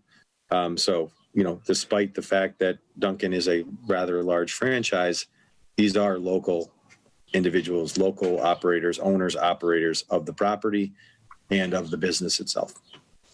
All right, thanks, Rob. So I see, I think 6 or 7 people on a list here. So Jeff, does it make sense if I just call on people in order? Yep. Okay. And just a couple things to think about, folks, because I really do want to try to get as many people to speak tonight as we can, but we do have a crowd for the next item. If you can avoid sort of repetitive comments. So when you speak, if someone has already made your pitch, that's pretty good. And if you can avoid sort of fleshing it out again, that'll help everybody go. So I guess first up, it looks like Lauren Simons. And so, Hi. Hello. Do you need me to say anything particular about where I live or anything like that? Yeah, if you can just give your name and address, that's great. Sure, it's Lauren Simmons, and I'm at 21 Fairfield Avenue. I travel back and forth along East Street. It's a regular route. The traffic concerns are real. I also feel that that's the entrance to a mostly residential area. And my concern is that we get a toehold of a business that's a franchise and in that area, and it will adversely affect the quality of life. And I worry that then that creep will start, whether it's down East Street or further down Route 5. There's plenty of places to go get Dunkin' Donuts. You can get it right in town. You can get it at several places in town. And I really don't see the need to have the first thing people see as they come into Easthampton to be a chain restaurant. And all due respect to the owners, I do respect people who work hard, that they're local. That's not my issue. My issue is that this is a franchise, a big box franchise, getting a toehold into a mainly residential area, and the traffic and the light and the pollution and the litter, as people have mentioned, is a huge concern to me. I don't even live next door to that place, but I'll tell you, I feel for the people who do, because that's not where I would choose to live. And when they moved there, and they've been living there for years, I doubt they thought they'd ever end up having to live next door to a Dunkin' Donuts. Thank you for your time. Thanks, Ms. Simmons. And first off the bat, I mispronounced the first name. I thought I had an easy one there, and I apologize. That's all right. Nobody ever gets it right. Nobody ever gets it right. You're in good company. All right. Thank you very much. Question. Yeah, Chris. Ms. Simmons has a good point, though. Is this in downtown business, or highway business, or is it in a residential zone at this point? Yeah, so this is one of those interesting spots. So there is a smidge of highway business that pops over here. It's not contiguous with what we think of as highway business. And it creates one of these really hard ones. We've had these situations before, right, where it's zoned for highway business. And it, so it's by the bike path, and it's a residential neighborhood, and it's by the Oxbow, and it's also by 91 and Route 5 and a highway business zone with a substation nearby, right? So it's a lot of sort of like conflicting, character of the neighborhood is a really hard one here. Okay. And it's why I think we're going to have to spend some real time on sort of how to make it hopefully as seamless as possible on that, because that is going to be tricky here. Okay. But it is highway business. All right. Thank you. All right. Next name I have on the list is Lindsay Altercon. I apologize for that in advance. Hi, Lindsay. How are you? Hi, good. How's everyone? Great. I live on East Street, and I just wanted to express my concern for the traffic and this Dunkin' Donuts, specifically people making a right turn off East Street off of Route 5 heading onto East Street. Cars tend to come into that turn pretty quickly, and I'm concerned about the pedestrians who are crossing East Street heading towards the bike store. I was just crossing that intersection the other day, and I felt afraid that a car was going to turn into me, and that's a concern I just wanted to express. So thank you. Thanks so much. All right, Jackie Sienkiewicz. Sure, I'm butchering that one too. Hi, Jackie Sienkiewicz. I live at 51 East Street. My concern, while I don't believe it'll be an attractive site coming on from Route 5, my concern is the traffic. In the traffic study, have they considered when the mountain closes or when 91 is rerouted? Good question. Rob or if Jeff is still on the line, somebody want to comment on that, how you take into account somewhere like this specific site where, when 141 gets closed for inclement weather, a lot of that traffic in Easthampton reroutes this way. Is there a way that ITE numbers or traffic studies take that into account? I don't think we took that into account. Jeff, can you speak to that? No, and you're correct. I mean, it's hard to kind of quantify that sort of thing, and certainly it's difficult to pinpoint the frequency with which something like that occurs. So a lot of times, if it's something of more of a permanent detour situation, like a temporary bridge closure due to reconstruction, we would certainly take that into account and reroute numbers. But for something that's more of a temporary basis, we don't typically look at that sort of thing. If there's something that typically does happen in that short-term capacity, usually we would look into something like police details or something like that. If there's, a traffic-related issue of that sort of magnitude. But if not, typically our traffic studies don't address something that's, that short-term in nature, even as frequent as it might be. Yeah. Okay. That's helpful. All right. Next up, I see Keely Sexton. I'm here. Can you hear me? Yes. Can you hear us? Yes, thank you. So, can you just start with your address? I'm sorry. I am at 15 East Street. I am the author of both the petition and the very similar letter that you received. So, Great. Yeah, thank you for reading those. They address most of my concerns, but in the course of this meeting, a couple of things have come up. One, Lauren Simmons, thank you. I never thought I'd live next to a Dunkin'. We bought this house. It's a fantastic old Victorian pink, gorgeous, needs a lot of work in construction building. And we bought it because we wanted to preserve and restore it. And this is certainly not going to add to that endeavor. Two, I'm really concerned about the trash pickup, especially around the bike path. And I hadn't noticed, but the ingress from the bike path, the steps from the bike path, and if those parking lot spots are allocated, one, that parking lot at the head of the Manhattan Rail Trail is overwhelmed right now with both bikers, walkers, and overflow traffic from the Oxbow boat launch. So I don't think that's one, I don't think it's feasible. And two, I'm worried that will just add to the Dunkin' trash all along the bike path. And I don't hear many plans to pick that up. Two, the noise and light abatement. The proposed arborvitae are insufficient at best to mitigate any noise and light from a large drive-through restaurant, particularly since they're not going up until after construction, which sounds like quite an extensive construction project. So living next door to that for I don't know how long would be an absolute nightmare. I think the dumpster that will also be adjacent to our property will attract vermin and, yes, thank you, Lauren, odor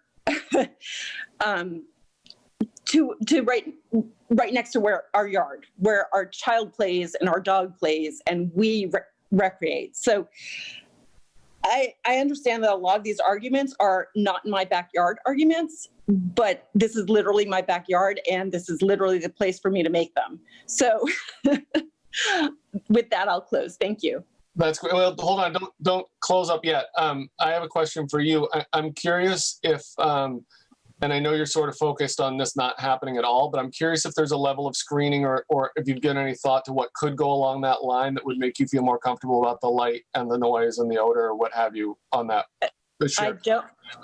I don't know how tall fences are legally allowed to be, or mature tree plantings can't happen. So not to the extent where they would actually sufficiently block that out. And I mean, frankly, like we have bird feeders and we have a large population of native birds that are flourishing there. And it concerns me that they're going to take down that and install a monocrop of arborvitae, which don't supply any sort of habitat for birds that I'm aware of. So in answer to the question, I'm not sure. I'm not sure that there is a plan that could allay my concerns with that. Fair enough. Thank you. Thank you. Rob, can I ask two questions based on that? First of all, I'm wondering if you have an idea for the demo and construction schedule, sort of how long that'll be going on? Yes, sir. Can you hear me? Yes. Okay. Can you see my screen? Yes. Great. So the demo, so there is a demolition delay. So demo happens really quickly. So I would say that, any demo contractor would probably have that down within inside a week. As far as the construction of the Dunkin' Donuts, these guys don't move very slow. They're pretty fast. So I would say they're probably 5 months tops on the construction of the Dunkin' Donuts. And yeah, there would be activity there, construction vehicles, excavators, the typical construction vehicles, but they do move quickly. It wouldn't last forever. Obviously, dust control and noise control is typically handled under the ordinances. They're already in place. There's a lot of control on construction activities that would be overseen by the building inspector.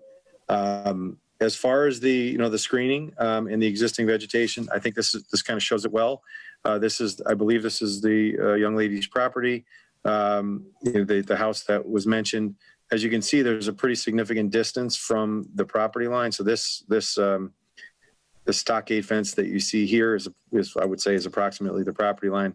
They do have right up against the property line. They do have a garage, 2-car garage here that would arguably be in the vicinity of the pickup window. So as far as people talking near the pickup window, there is some existing screening now. They do have some mature vegetation along the property line that obviously that's on their property. And we would be, if I go a little bit farther down the run here, just give you a good indication of what they're dealing with now. So despite the fact that we're putting a Dunkin' Donuts or proposing to put a Dunkin' Donuts here, we do see this as a significant improvement, at least from an aesthetic. And then as far as, screening, we think we can do a lot better job screening this from an aesthetic standpoint. I think I'd personally rather have this torn down, cleaned up with a nice maintained site and arborvitaes along the edge with potentially a stockade fence as mentioned by the planner.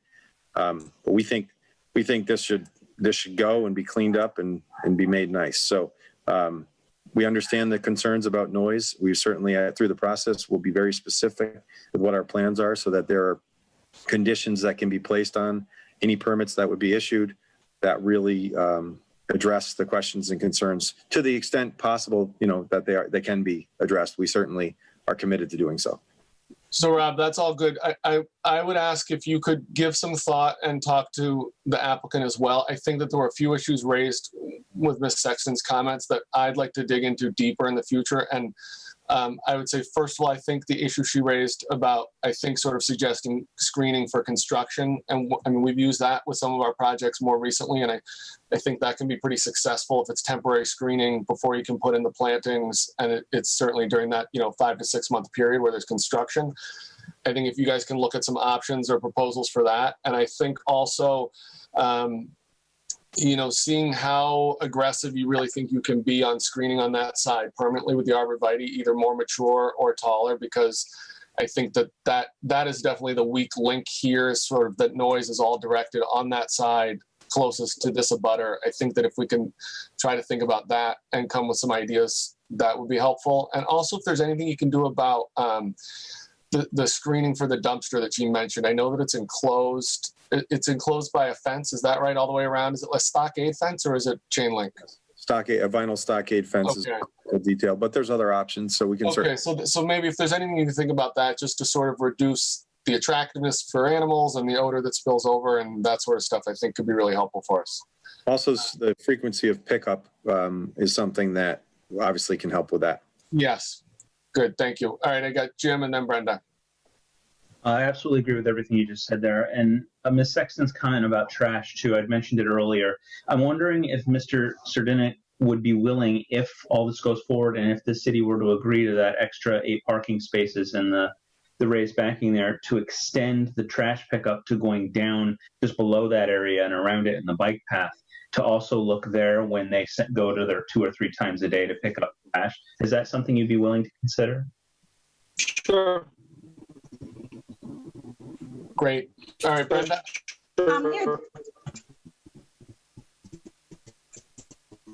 Okay. I'm wondering if the applicant would also consider the hours of construction. I know I had a project behind my house that started at 7 a.m. every morning, and it was involving a lot of, earth moving, and really the house shook. So I'm just wondering if it's a quality of life issue when it starts so early and goes on all day long. It really does kind of wear on you. So I'm just wondering if you'd be open to adjusting that. So I don't know if that was a question for the applicant or myself, but we can certainly work with the contractors. Sure, I mean, it's something we have to check with the.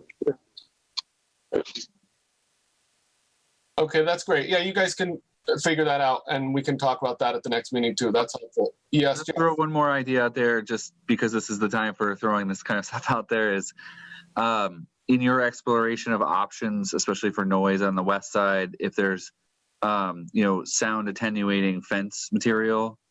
We've had a couple different discussions. I think there's a couple different products out there. So just give that a lot of thought. I think that the planning board does have the leeway to go up in fence height from 6. So this is a special permit, and I believe that the planning board would have the authority to talk about a taller fence.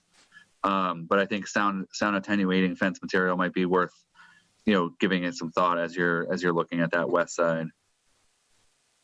Thanks, Jeff. All right, I got 3 more residents that are on the list here. So the next one is Claire's iPhone.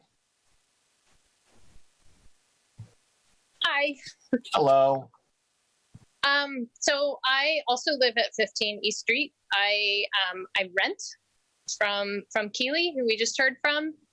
And I did want to mention too, I don't know if anybody mentioned that there were about 250 people who signed the petition against the proposed Duncan. I think that's significant. It shows that it's beyond just the immediate abutters who are not feeling good about this project.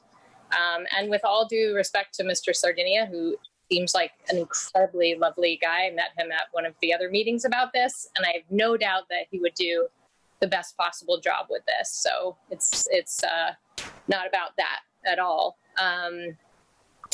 I still feel like the traffic concerns are huge, and few people have mentioned the school bus turnaround here. I know my daughter rides that school bus, and I just absolutely cannot see that. I cannot see the way the traffic backs up when the school bus is doing that U-turn there onto Route 5. I absolutely 100% cannot picture how people are going to be coming in and out of Dunkin' Donuts at that same time. The fact that the driveway is so close to the corner with Route 5 just seems so dangerous. They said in the traffic report that it's mostly the traffic to the Dunkin' is going to be like existing traffic. But to my mind, it's going to be people on Route 5 who were just maybe going to keep going on Route 5, who are now going to turn onto East Street and then immediately turn into the Dunkin' parking lot. And I think that's very different than people who are driving down East Street. That's a whole new use of that intersection that does not seem tenable to me at all. And I just wanted to mention too, I'm looking out the window at the trees that people have been talking about, and it is, there's quite a few mature walnut trees, ash, catalpa. There's a good sized stand of trees there. When those trees come down, it's not just going to be the Dunkin' that's going to be visible. It's going to be Route 5 that's currently really shielded. This area has so much traffic noise with Route 5 and the 91 overpass. And there's a lot of noise here already. And just taking all those mature trees down so that now, there's sort of a straight shot to Route 5, I think is going to be a real loss of life and character for this neighborhood. And yes, the garage that's coming down is an eyesore.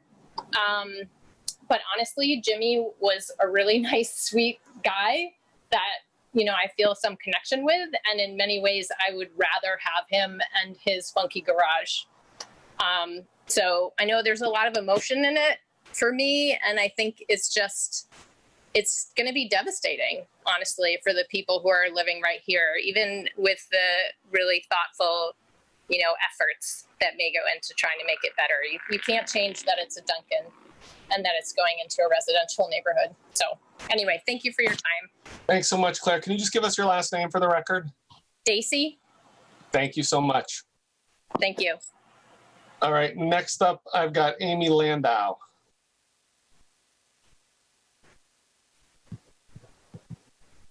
Hi. Hi. Do you see me? Okay. I know it's a little dark where I am. Okay. So I live in Easthampton at 13.5 Boylston Street. The point I want to make is that, okay, we already have a Dunkin' Donuts in town, so I don't really know why we need another one. That's one thing. And also, I feel like because of the pandemic, a lot of the businesses, the small businesses, are suffering from the pandemic and don't know if they'll, even be able to reopen because of the economy. And so I think we should be cognizant of this and consider how adding a big box restaurant, basically like Dunkin' Donuts, could add to their economic woes by drawing customers away from their businesses, struggling businesses, I might add. And also, I think that there's a quality of life issue because Easthampton has a very unique character, and what gives it this quality of life is that things are on a human scale. So rather than, and putting another large transnational corporation, it really doesn't matter that it happens to be a franchise. It's still something that we see that's ubiquitous. Dunkin' Donuts that can exist anywhere and really doesn't add anything unique or distinct that makes geographically that you're in Easthampton. It sort of erases the geography of the place. A sense of place is what I mean. And I'm also concerned about, as people have mentioned, the destruction of mature trees and more asphalt when we're in a climate change crisis right now, and the traffic. So thank you for listening. Thanks so much. All right, I've got 3 more names on the list. I think we can get through those people. And if there's other people, obviously at future hearings, there'll be a chance to speak as well. So don't feel like if you miss your chance tonight, you can't talk at all. The next one I see is Beverly's iPad.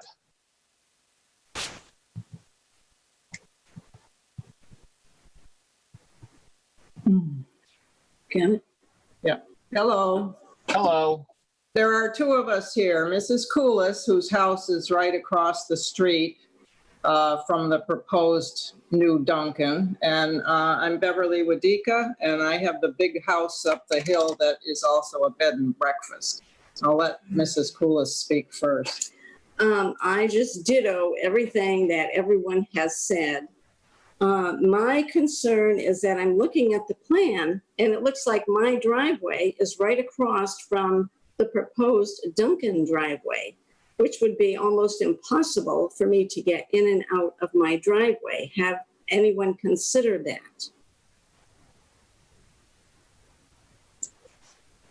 Rob or Jeff Bandini, is there any discussion of that when you're doing a traffic study about sort of the impact on a specific residence across the street?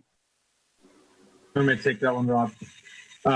Basically, when we first looked at this site, and again, this issue was raised a few folks ago, was the proximity of the driveway to the Route 5 intersection.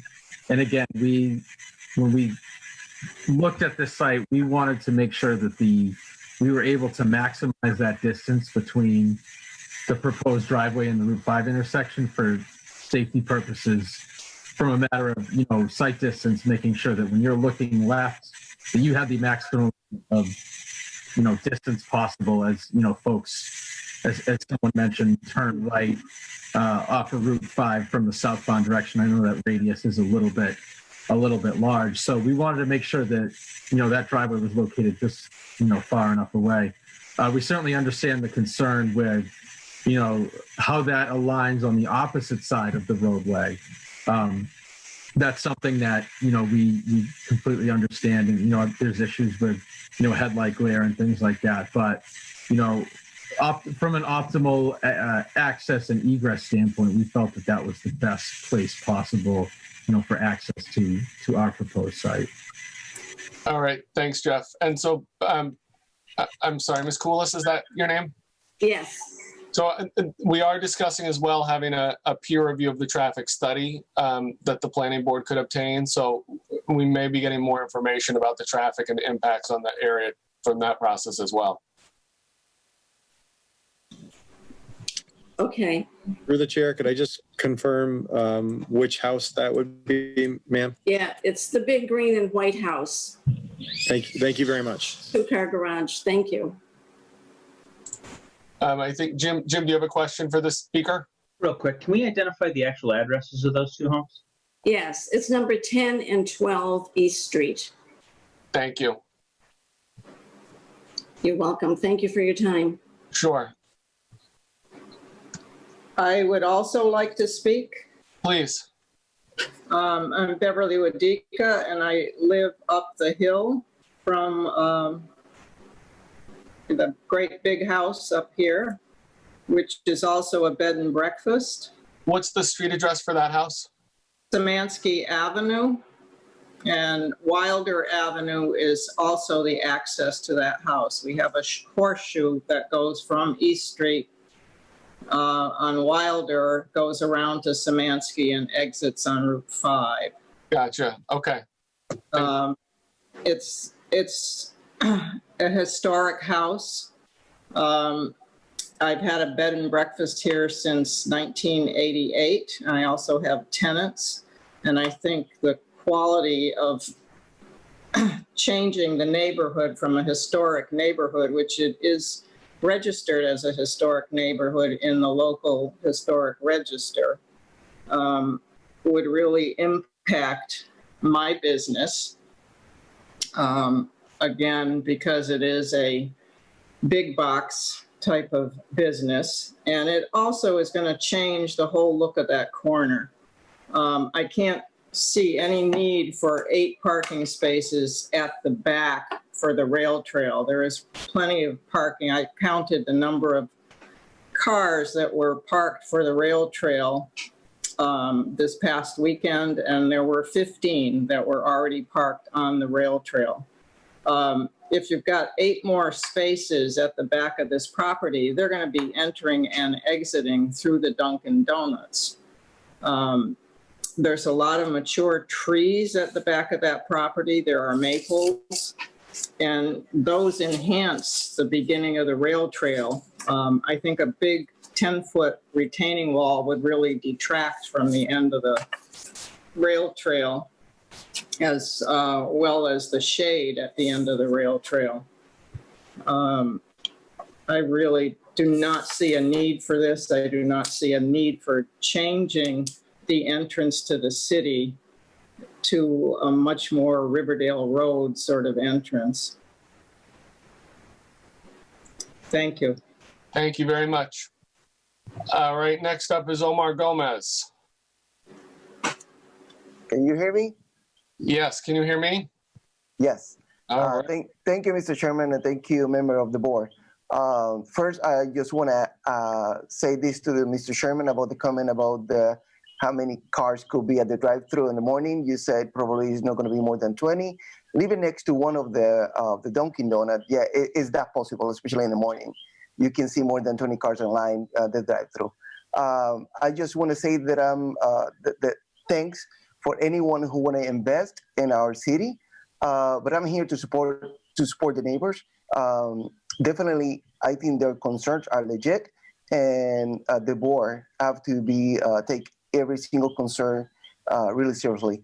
I appreciate you guys' time. I know you guys have another topic in the agenda, but definitely, I think the neighbors have a good point with the noise, with the traffic, and with what this is going to make the change in the view on our city. And I'm here to support them. Thank you, Mr. Sherman. Thanks, Omar. All right, our last speaker for tonight, I have T. Lautzenheiser.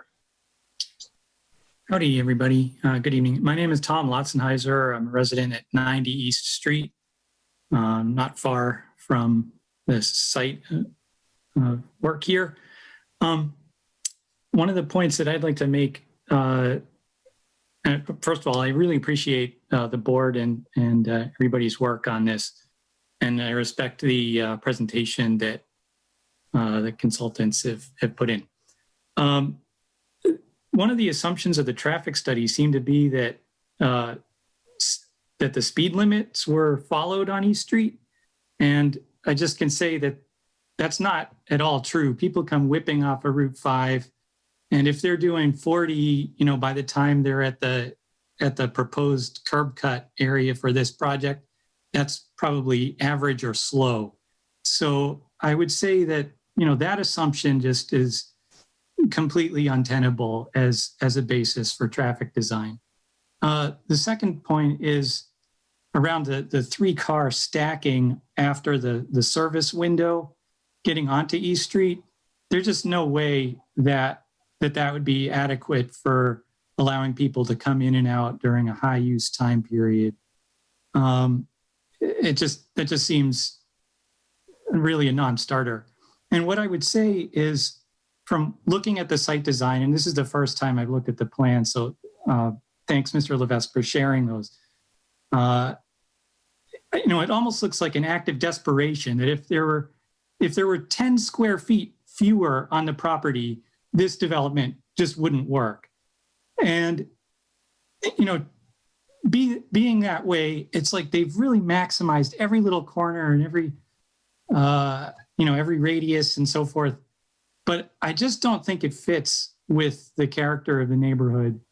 A 10-foot retaining wall on the backside and 6 feet on the other. It's just to facilitate the stormwater system.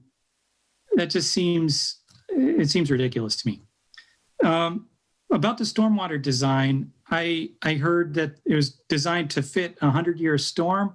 Well, we're getting 100-year storms with climate change, every 3 or 4 years now. So I think that's an important point to meet a design criteria, that they're going to have to factor in increased storage or infiltration, to accommodate larger storm events that are happening more frequently. And with that, I just want to say I also agree with all the other points that the other speakers have made, and I really don't think this fits in our neighborhood. Thank you. Thanks so much. Okay, I think this is a good time to, Jim, you got a question, comment? Well, I was hoping you would summarize just a little further before picking me, because I was going to ask about a continuation date, Jeff. Yeah, so we have a continuation date for this already, which is August 25th. But before we do that, I do think we need to take a vote on the issue of a peer review.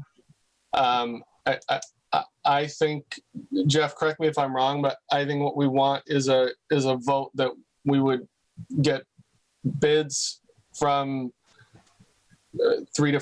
up to three different contractors to do a peer review of the traffic study as they performed it and respond to us. Does that seem adequate? Yeah. And then just in terms of scope, I mean, the way it would ideally be written is that the consultant would be asked to review the existing traffic study, review all the application materials, review this meeting recording, and then be available for I would say multiple meetings, one or more, and then to provide guidance or findings for the board in rendering its decision. So that, I mean, there's more language to that, but that's generally the scope of services that I think would be necessary for the board at this point. Yeah, and then I think the way it works, Jim, I see, I'll get right to you. I think then we would come back at the next meeting, or we would communicate with the applicant in the interim about whether they're agreeable with this.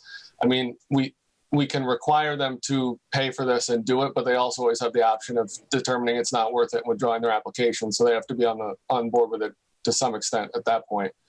Does that make sense, Jeff?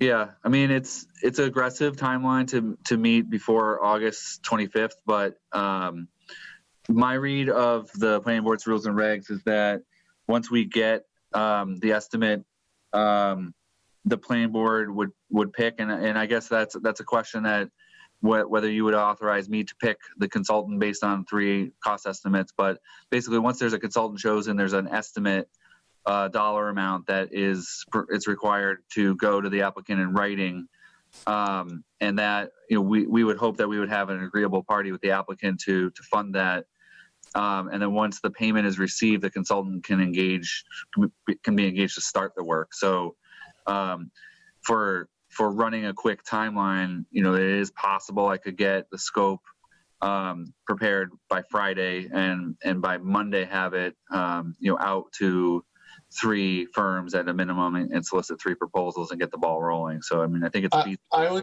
I think that makes sense. I would suggest that we defer the selection to you with input from both the city engineer and from the applicant. But I think I'm comfortable with deferring to you on who you would pick for that. I don't know how the rest of the board feels, but I think there's a chance we might be able to move this quicker than dealing with that at our August 25th meeting if we can. Right. I think that behooves everybody to at least not waste time on that end. Hey, Rob? Thanks. If I could make a suggestion, if possible, I do understand the timeframes that Jeff is speaking of.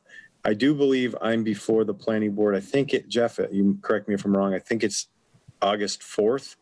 If it was just for conducting an approval of the peer review, if that is needed, if possible, if we could be put on that agenda, and then obviously the peer review needs to be done.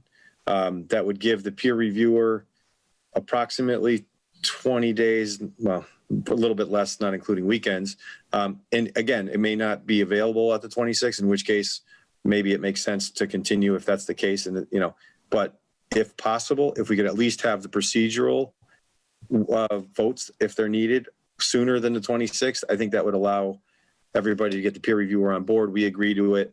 And then with any luck, that speeds us up by probably 3 weeks, where the peer reviewer would be sitting on their hand, where they wouldn't know they got the job unless we did that.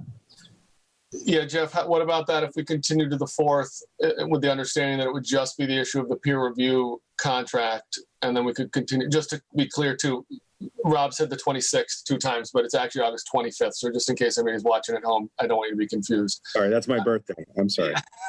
Does that make sense, Jeff, or not? Or do you think we can just defer that entire decision to you and you can move that along with the potential contractor?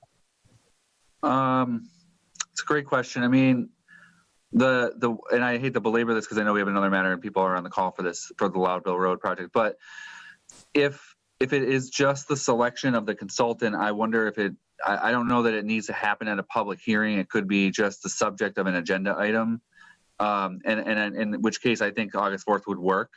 I just want to be clear with any neighbors who are on the call that, I'm hesitant to continue the public hearing to August 4th, just because if everyone's following that timeline and that process, I would advise people to attend the public hearing just in case. So I would like the authorization to select the consultant with input from the city engineer. But I think if it came down to some decision of the board, I think that it would be fine to cover it at just a noticed public meeting. Yep. It will not involve discussion of the project. It will not involve public input. It'll just be, if necessary, it'll be the board to vote to approve, that moving forward. So rubber stamp. Yeah. Okay. I don't like to use that term, but it would just be the authorization. But so the vote, the motion would be to authorize me in consultation with the city engineer to select a consultant if we can get that far. And if it's necessary to bring it to the board, I would do it at a a noticed public meeting. But I don't think it needs to be part of the public hearing process. I just want to keep it clean for people who want to follow this process, that to discuss the project and its components would be to August 25th. I think that makes sense. Jim? I just want to say that I struggled with this a little bit. This is a highway business area. It's not asking for a specific waiver. We went and discussed the situation with the developer of the traffic plan. But even considering all that, I'm very moved by all the neighbors' commentary and my own, as I stated, anecdotal evidence. I just feel the measurements might be off in this case. So in this case, whereas I normally really would prefer not to put an onerous burden on the developer like this, I think it's essential. And thusly, I motion to authorize Jeff Bagg to get 3 vendor quotes and proceed with the selection of a peer review for the traffic study for American Dream Realty, LLC. Second that. You got a second, Chris? All right. And we will do our roll call vote. So all those in favor of delegating to Jeff the responsibility of obtaining and selecting a consultant for the traffic study, say aye. So Brenda Salyer. Aye. James Zarvis. Aye. Barry Schumann. Aye. Austin Sanders. Aye. Chris Cockshaw. Aye. And I am an aye. All right, so then we can continue this to the 25th if someone would so move. I motion to, sorry, go ahead. Can we do it with, can we list out the requests that we have based on this discussion so we know what the applicant is coming back with next time? Yeah, so my general list, some of it was raised in writing and some of it this hearing. We were going to talk about the signage, the specifics of the signage proposal, a tree census kind of clearing plan for both on-site and the potential city-owned parcel. There was nothing in here in the application about the commercial development standards under 10.5, Rob. So I think if we can just have you take a look at those and be able to respond. We still need to hear from the city engineer about the drainage plan and the fire department comments. And then that's really all I have right now, unless we're going to get a revised light plan based on the 15-foot, and then the issues that we discussed about the screening, both construction and some sort of more significant screening for noise and vision. And what do you got? Right. And I think one of the residents asked about construction schedule and how long that would last. We talked about construction hours of operation, when they're going to start and end, and then what the schedule would be from demo right through to completed construction. So we can talk about that construction window. And then I'd also personally, I really want to see some elevations of how this is going to look from Route 5 and from the bike path. I have real concerns about the height of this wall, starting at 6 feet high and going up to about 10 feet high. And I'd like to kind of get a visual of what that's going to look like, whether it's a rendering or whatnot, of what that wall is and building is going to look like. Great idea, Chris. Anything else from any other planning members or planning department? Yes, Jeff. Related to that, we did not see rendering of the building, but there was discussion about some willingness to talk about design characteristics. I think the location in Williamsburg was mentioned. So I was going to try to Rob, are there elevations of the building in the packet? I'm double checking as well while I'm on. Yeah, I'm not aware, but we certainly have them to provide, so we can certainly provide those prior to the next meeting. Okay, and I think what would be helpful is sorry, Jesse, if the building is not the same as the one in Williamsburg, can we have the Williamsburg elevations provided as well, just to understand what you were talking about in terms of when you put it on a plan, what does it look like? Sure. Great. Also we could provide pictures of that as well. Perfect. So I have signage, tree clearing, but information. I have commercial development standards, drainage from the city engineer review, and fire, I believe, elevations of the wall height or visualization of such, sound attenuation, wall or fence that was discussed. I think there was something about the trash. Maybe. Yeah, shielding for odor and animals around that dumpster. And picking up the trash down by the proposed bike path area. Right. Yeah, pick up and maintenance of trash in the surrounding area. I think there was some discussion about the mature trees along the adjacent western property. Yep. And like a more specific clearing plan too, not only what's there, but then what's there that is planned or proposed to take down. And I think in connection with that, if you have any thoughts about replacement plantings that you might be able to make in the area, that's always sort of a productive way to go about that, I think. Yep. Okay. This is all very helpful. There was the bike, I think it was a bike run up the stairs. Yes. I forget what you call it, but bike ramp. Bike ramp. August 25th, is that correct? 6 o'clock? Yes. Are we ready? Sure. I motion to continue the public hearing or special permit for American Dream Realty to August 25th at 6 o'clock. I'll second that. All right. Voting in favor of continuing to August 25th. Brenda Salyer. Aye. Jim Zarvis. Aye. Harry Schuman. Aye. Austin Sanders. Aye. Chris Cockshaw. Aye.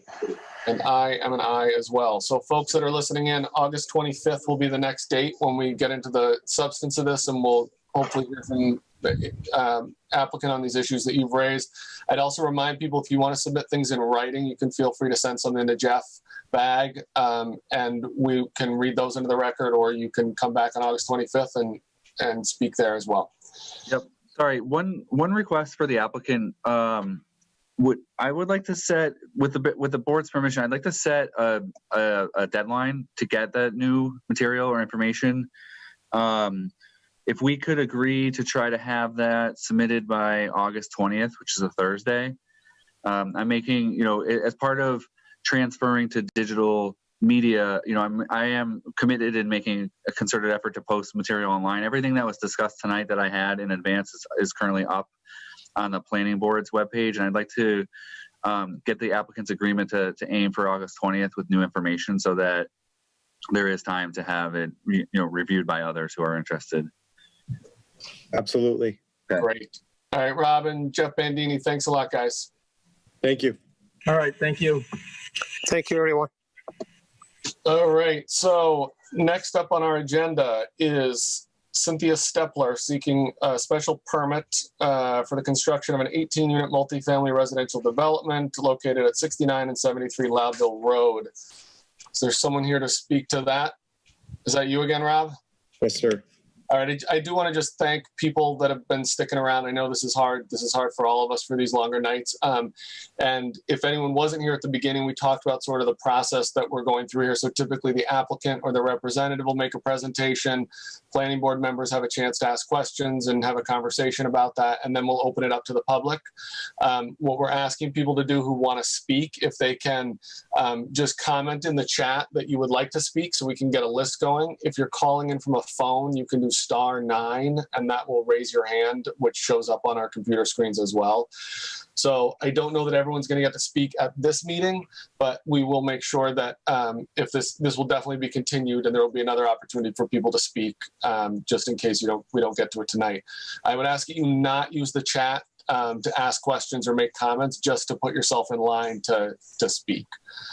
So I think with that, Rob, do you want to start with a general presentation? Yes, sir. And I'll try to be brief because I know we're getting short on time, and that will leave a little bit more time for the board. That'll be great. Thank you. Okay, so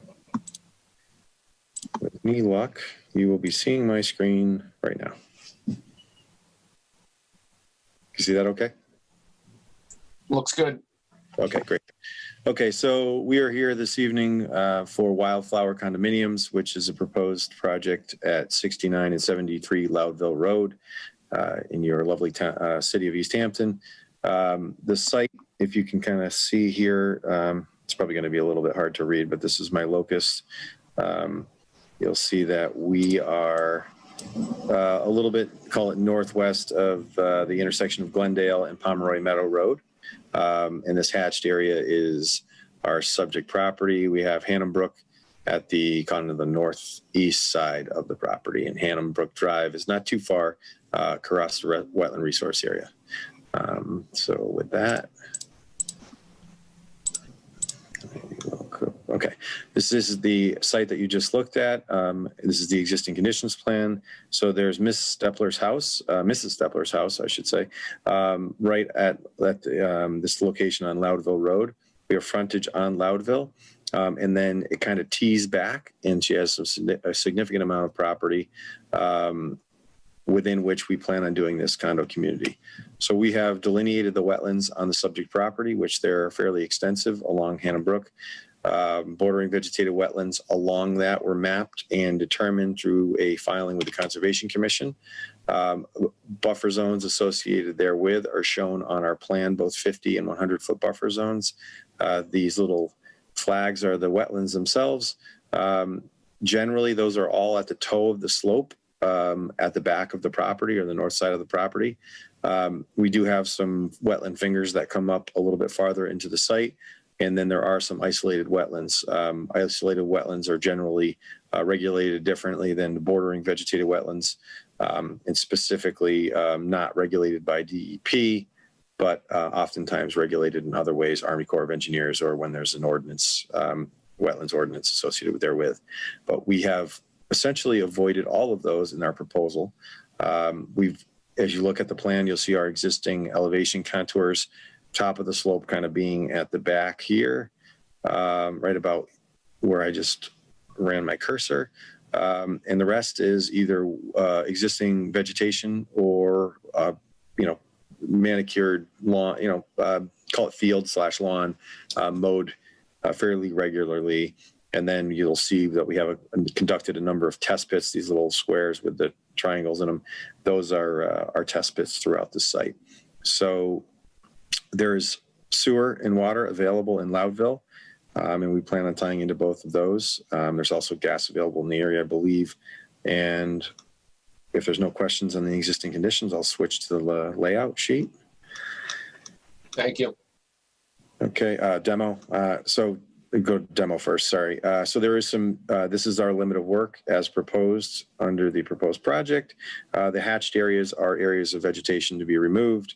Anything else on site outside the limit of work, including a lot of the buffers, the majority of the buffer zone, any areas in the bordering vegetated wetlands or isolated wetlands will not be disturbed in any way. We currently have a filing with the Conservation Commission, which is a notice of intent that was filed and is before the commission as we speak. This is our proposed layout. So we're proposing a small cul-de-sac road, access road to access the units. Unit 1 being the existing house that would be converted to a condo unit as part of the project for a total of 18 units. With each of these units, each building other than the existing house contains what we'll call 2 units. Each of these units would have a 2-car garage, a first floor master bedroom, kitchen and living area, associated bathrooms and closets, and then a second story would be available for additional bedrooms. There's also the option to have multiple bedrooms on the first story. Those are all in schematic form and conceptual at this point. We plan on locating these off of the existing access roads. So I mentioned we have this main cul-de-sac here, and then another one. We find that it's most marketable to have these units off of a cul-de-sac. It's often nice, and those are typically the most desirable lots or units. The nice thing about what we've been able to do is we've been able to stay away from the abutters on either side generally with the units themselves. And then we've been able to maintain a significant vegetated buffer along Hannum Brook. I know there was concerns raised from a land trust with regard to the project. And again, we have a very sustainable project with literally only buffer zone impact and arguably, in most cases, outer buffer zone impact. The roadway as proposed drops slightly, ever so slightly towards the back of the property. This area over here will then drain into the drainage system. And then this runs to a stormwater basin, which can be accommodated on the surface. So generally all of our stormwater is located or is handled in this basin here. The roadway is pretty standard width. I think there was a comment regarding the roadway width, which could be reduced if the planning board thought that was an improvement over what was proposed. I believe we're at 24 feet wide now, which is pretty standard. As far as the drainage, so this is a little bit more detail on the drainage. The roadway runs towards these 2 catch basins here into a manhole, also 2 other catch basins picking up the stormwater from this cul-de-sac, running down through the conveyance system, catch basins to a manhole, and then continuing on running to a catch basin that's offline at the end of the cul-de-sac, and then into water I believe there's a water quality unit here. I'll confirm that. And then into the forebay, and then the the surface basin. We also, when we design our surface basins, we have dry wells that we put in for winter months to make sure that if for some reason the system or the basin is blinded with layers of ice and snow, there's a way for the water to get into the ground and exfiltrate through the bottom. So that's pretty straightforward, I believe. We also have a roof leader lines to pick up all of the roof leaders, and then we also send that to the forebay, but that's obviously roof runoff and doesn't have the same suspended solids that you would expect in the roadway runoff. The plan and profile, more of the technical information related to the roadway, is shown here. I won't bore the planning board with too much of this. I'm assuming Dan Murphy and any other, maybe Chris and a couple others would like to take a closer look at this, but this obviously shows us all of the proposed utilities, the existing and proposed grades, and all of the kind of the nuts and bolts of what's being proposed. We do, backing up, we do have a sidewalk proposed on one side of the roadway, and that would be a concrete sidewalk along the call that the west side and then the northwest side.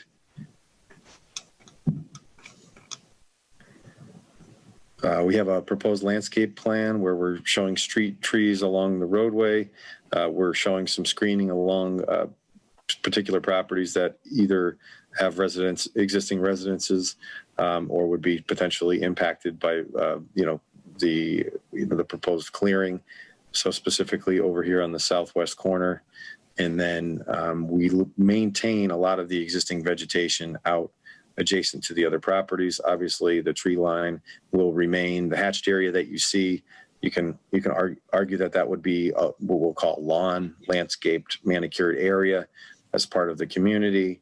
And the proposed trees are shown on our plant list, and we get into some specific detail in association with those. We have some blow-ups of the different basins and different units. Different infiltration units, roadway cross sections, some details, planting details, etc., and some blow-ups of kind of the grading of the cul-de-sac. And I'll probably stop there, and I'm sure you get a lot of questions. Yeah, just a couple quick ones. So first of all, there's no architectural plans that are submitted. Do you have those, or can you get those? So this project is we can give you what we would call, schematic. We wouldn't want to be, totally pigeonholed into a specific unit, with some of the detail on the exterior. But generally speaking, we feel that we can give you a very good general indication of what these units will look like in terms of scale, massing, and overall architectural look. Okay, that'd be great. Also, I'm wondering if you can get us, I'm curious about what's going to have to be cleared. I see the planting scale, but I'm curious about what's on site in those areas. I know a lot of it is sort of untouchable back there, but the area you are building on, is there a lot of tree work or stuff like that that's going to be necessary? Yeah, so this plan probably shows it. Let me just go to the layout plan. So all of our tree lines are shown on the plan. So you'll see that this dark crenulated line is the proposed tree line. The lighter crenulated pattern is the existing. So for example, in this particular case, existing tree line is here. Okay. And the proposed tree line being darker is this line Okay. here. So arguably this area in here would be cleared of existing vegetation. A lot of anywhere where we're outside of that crenulated pattern is existing fields now. So a lot of this is in the existing fields, but we are impacting. You can see this is the existing path that runs through the woods. So we are impacting vegetation here. So that should give you a pretty good indication of where we're planning on clearing. Okay. Other planning board members have questions before we open this up? Jim? Thank you. So the whole thing is going to have a common association associated with it, right? Those roads are going to be private roads. The city's not maintaining them. So it's on the common association. Do you have any guidelines for that? Yeah, so we probably have done, I don't know if it's a couple thousand condo units over the last decade. Maybe not quite that many. But yeah, we have a very, typically the attorneys associated with the project would put together a master deed. This is all regulated under Chapter 183A, which is essentially the section for the Mass General laws for condo recording documents. So there would be a homeowners association, there would be common area within the subject property, and those common areas would be controlled by the owners, by the homeowners association, and there would be very specific language. So it should be pretty easy to get you obviously not the final document, but a kind of a draft or a boilerplate from any one of our other projects that has been done, and they're all recorded. So we wouldn't be sharing any specific information that we would need to be private about. So we could get that to you before the next meeting and try to get draft documents. House number 1, you explained, was reusing the existing property that's on the site already. But house number 16, I see, is a solo as well. Is that just using the space you have left available? Is there any reasoning there? Yeah, we wanted to make sure we were staying at the top, generally at the top of the slope with 14 and 15, and it just lent itself to a single unit. Oftentimes, those single units, believe it or not, command a significant more from a value point of view than a unit that's part of a duplex. Sometimes people want a single unit. So it just kind of laid out that way. So we went with it. Back to you, Chair. All right, I saw Harry had his hand. Harry? Hold on, Brenda, I got Harry next, then you.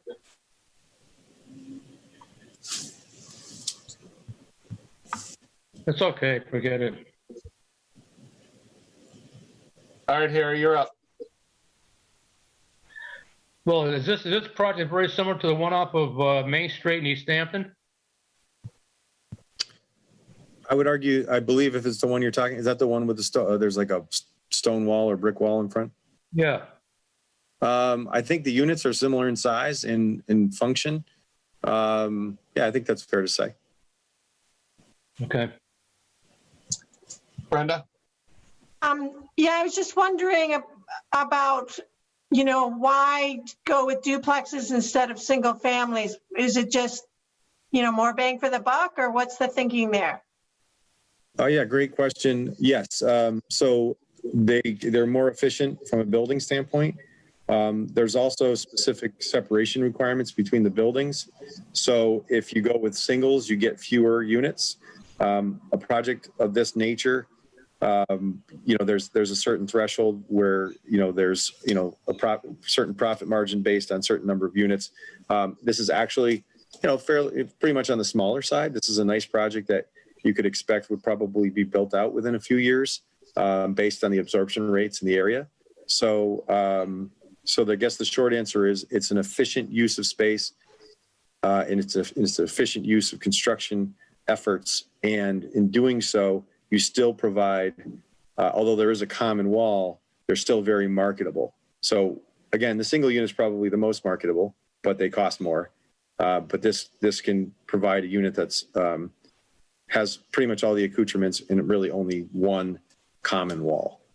So that works out quite well. Very, very common for us to do these type of units. Thanks. Yep. Rob, are any of these either going to be designated as affordable or senior only or anything like that? No, sir. There's no plan for that. Jim? Jesse, that was a great question. So I'm curious about the connections. There's only a common wall between them, which means they have independent plumbing, independent electric hookups to each and every one. They really are separate except for that common wall. Right. The whole thing is going into public sewer, right? Yes, sir. And you're going to have an electrical hookup somewhere coming in. Can you show me where that electrical hookup coming in? I'd like to see the basic main connections for this entire construction to the street. And I'm curious about the curb cut there as well. And just in terms of how much traffic you're expecting this is going to generate. You just sort of focus on the entrance a little bit. Sure. So this is the proposed, this is the plan and profile sheet. So a couple things that are going on here. We have a water line that we're planning on tapping right at the entrance. I believe we're proposing an 8-inch ductile iron line. I'll confirm that when I look at the cross section. But that would basically run down the street and it would service each unit. As mentioned, there would be a separate water and sewer service from each unit. As mentioned earlier, the roadway is graded towards the back, towards the low point in the whole roadway is at the cul-de-sac. So what we're planning is to gravity feed. A few of the units can be accommodated, but most of the units will need to have a force main back up. So this FM that you see, that's not radio.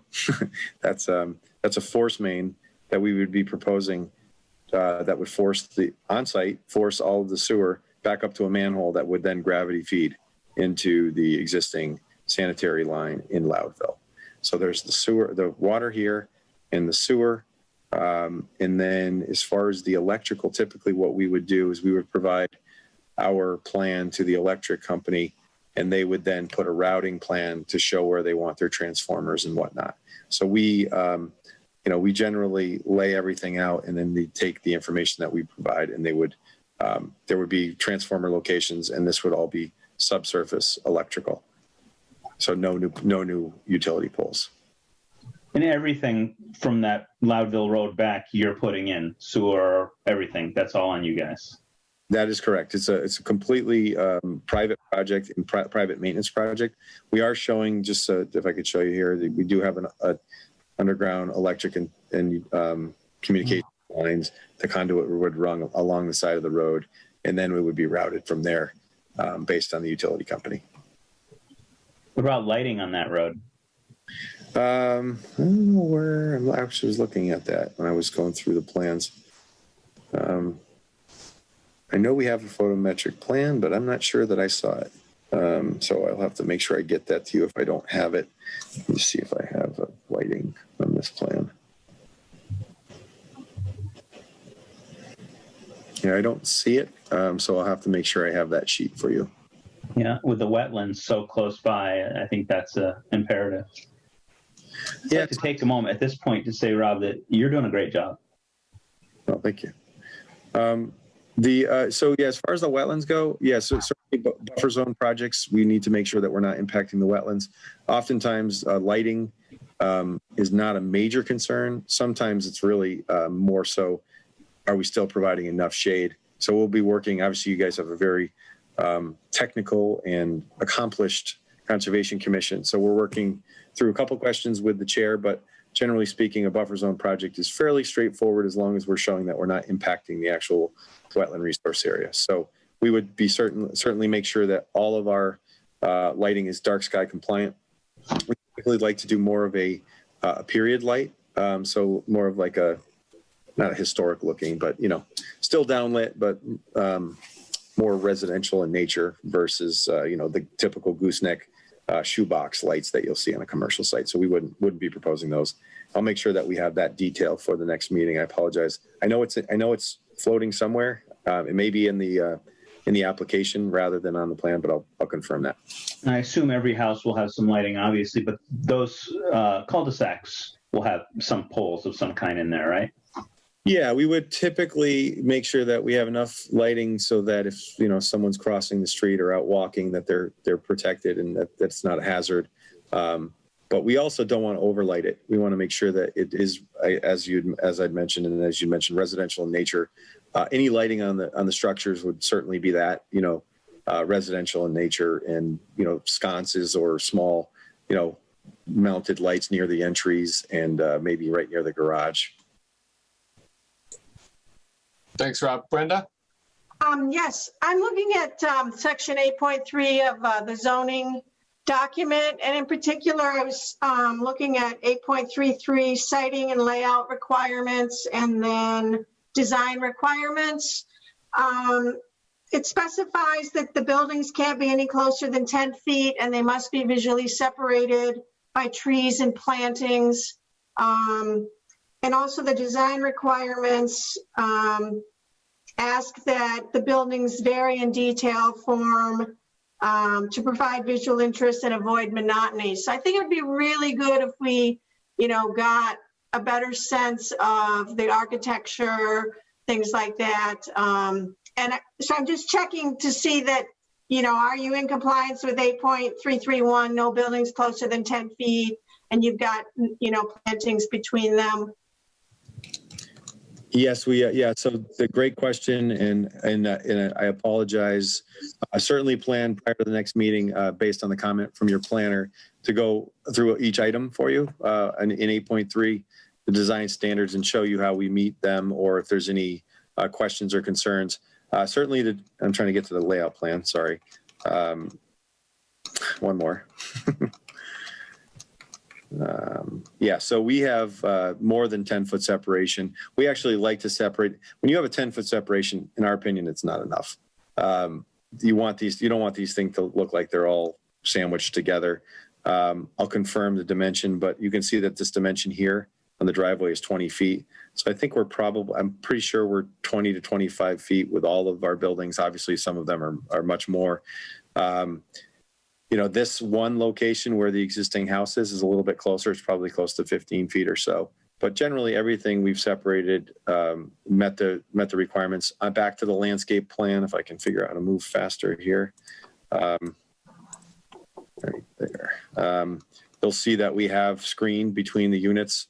If there's areas that you feel that we haven't done an ample job, we're certainly happy to look at that. But those are certainly planned. There's vegetation planned between each of the units. And we want that as well. We want these things to be marketable and nice.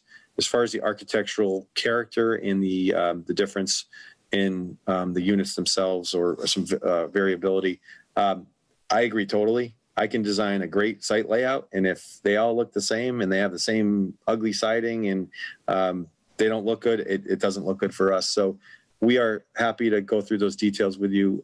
I can assure you, Mrs.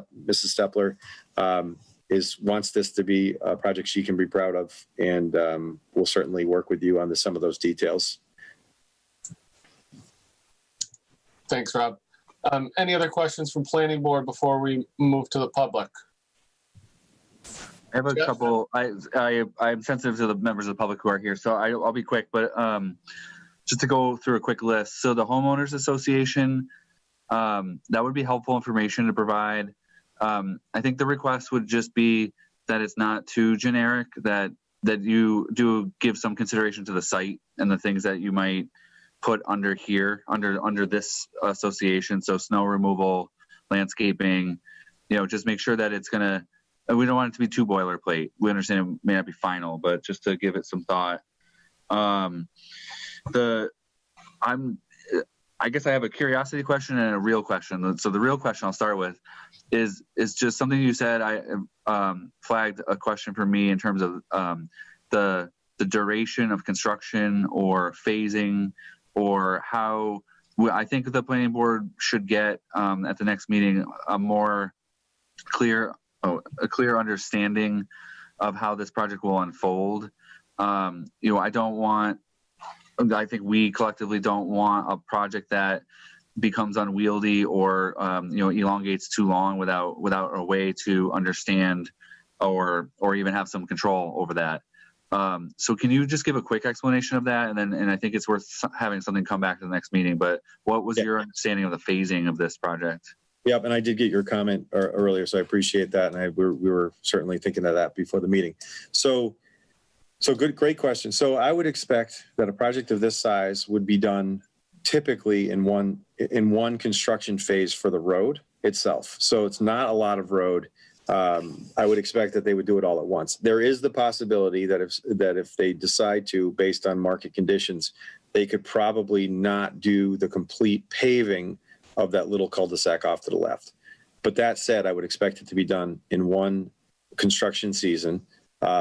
Typically, something like this goes in and, depending on the contractor, so let's call it 4 months, 4 to 5 months for the roadway. I would expect that they would get to the point where they had all the utilities in binder down, and binder and most likely curbs. Catch basins typically are raised for binder. I'm sorry, for top coat. But if they needed to, or if the planning board decided that they were concerned about the duration of that condition, we can always have those reset. But generally speaking, I would expect the binder to be down in the very first season, with probably within about 5 months. And then what happens is typically what we've seen is they want to build at least one duplex with one unit as a model and one unit to sell. And as activity grows, they would probably look to pop in multiple foundations. If these things are flying off the shelves, I think you could expect to have multiple units built at once. Absolute worst case scenario, you would be going one building at a time. Absorption rate could vary based on the market, but we would expect you would probably have a minimum of 6 units per year. So you're looking at basically a 3-year project. And I would expect that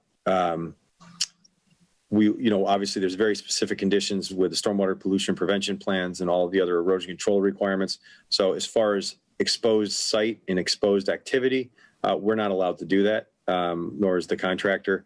So we would expect that the roadway would be buttoned up. The areas around the roadway would be loamed and seeded.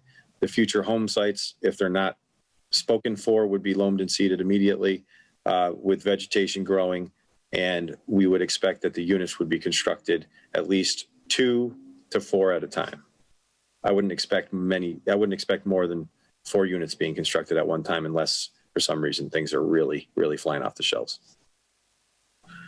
That's really helpful. I think if we can get it articulated, so that I don't know, we haven't experienced a multifamily in a while, so just making sure that we're protected. I think the way you outlined it, like the road, the infrastructure, and then securing the soil and everything, I think that's going to be really just an important part for us to make sure we have a clear understanding. Yep. And to have the document would form the basis for a condition to make sure that we can enforce it later on. So that was helpful. So I think that's a request for the next one. Sure. I am curious about your expectation from the fire department. I have not heard from them directly on this project. Do you feel like the cul-de-sacs will meet their general needs based on your experience? Because I will expect a review from them before the next meeting, but I just want to know if you think that you would expect substantial requests from them at this point, or whether you think it's suitable. Yeah, so our cul-de-sacs, I believe, meet the requirement for subdivision standards. So I'm sorry, I'm just trying to find the right sheet. So our radii meet the requirements for the subdivision standards. I can't imagine that there's any specific concerns. Oftentimes the fire department will have specifics for hydrant locations. Oftentimes we go off the standards and the fire department might not like the exact location, or based on their practice, they've run into stuff where they might want things moved. So we certainly would accommodate any questions or concerns there. As far as the construction type for the units, I wouldn't expect any major concerns or feedback from the fire department, but certainly there's 2 things we don't mess around with. Fire and water are 2 of them.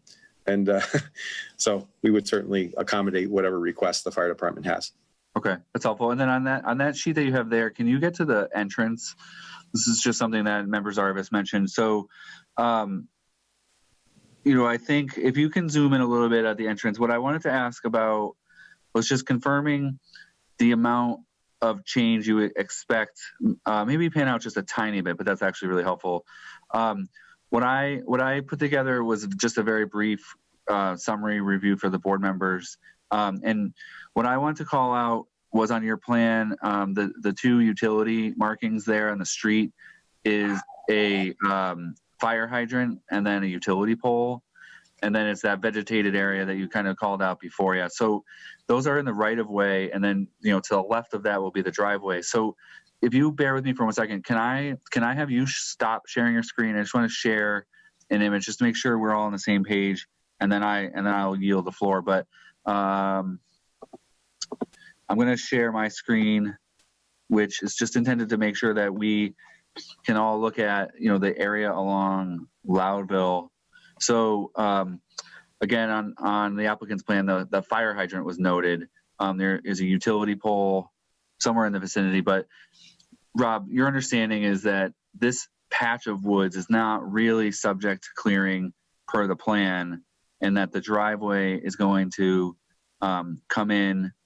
I don't actually have a really great picture, just to the right of the existing driveway. So I'm just trying to get everyone on the same page in terms of the visual change on Loudville. This patch of trees is part of the wetland resource area. So just to the left of that is where the clearing will happen. I just wanted to make sure that I'm on the same page as we move forward.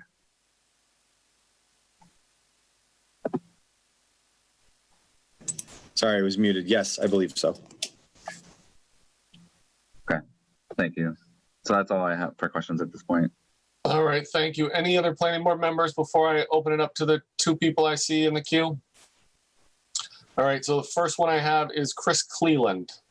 Before Chris starts, just to remind everyone, if you do want to speak to this matter, what we're asking people to do is write into the chat box if you can that you're interested. And then Jesse, I do see people on just the regular phone. Yep, I have another person in the list after Chris. And I mean, again, anyone who wants to speak tonight, we can try to, but also we're going to continue this to another date. You'll be able to speak then, or you can submit comments in writing in the intervening period of time by email to Jeff Bagg, and we can share those amongst planning board members. Yep. And if you're on the phone, if you're on just a phone, you can hit *9 and it'll raise a hand just in case. I just don't want to miss anybody who might want to speak at this point. So first up will be Chris Cleland. All right. Hello, everybody. It's been a long meeting, so thank you all. No kidding. Thank you for your patience. Can you start off with just your address so we know where you're from? Sure. I am at 34 Carillon Circle, so I am directly behind the proposed development. I've got a few issues with it. I think my main one is that this multifamily development just doesn't fit with the character of Loudville Road and the surrounding area.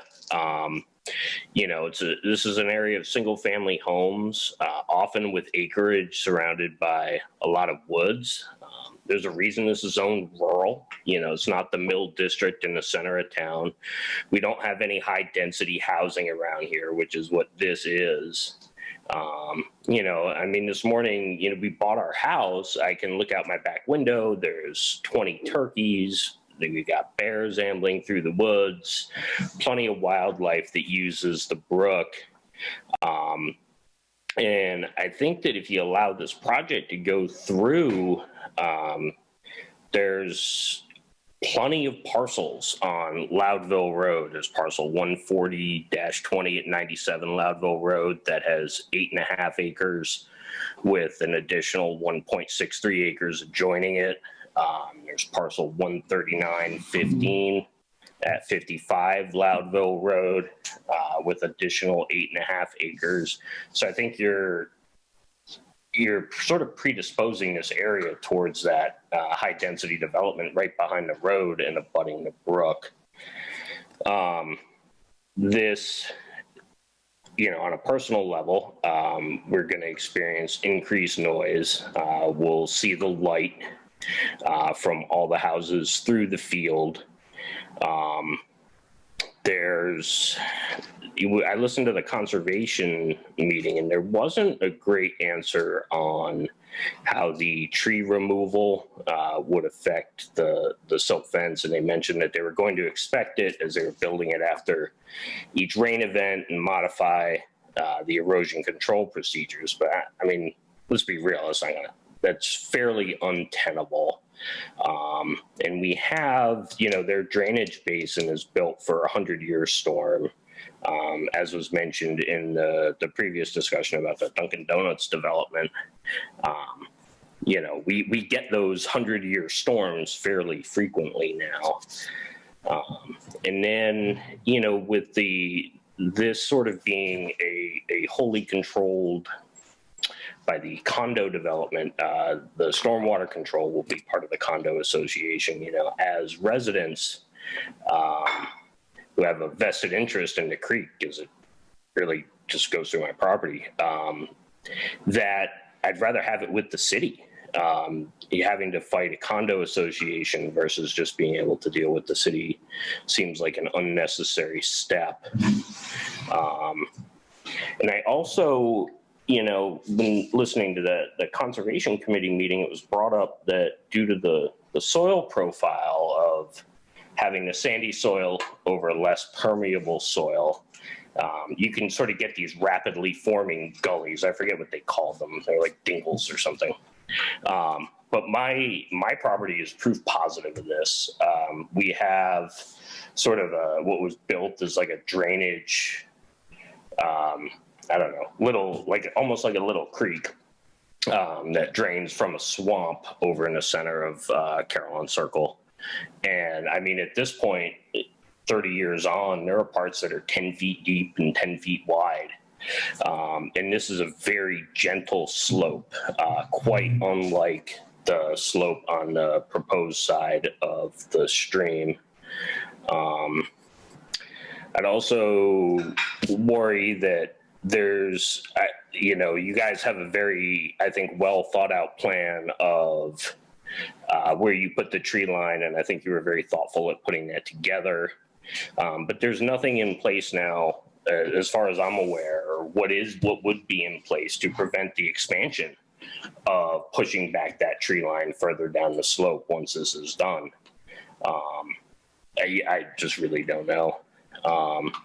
Another person in the Conservation Committee brought up, that there were buildings within 100 feet of wetlands at 63 Loudville Road.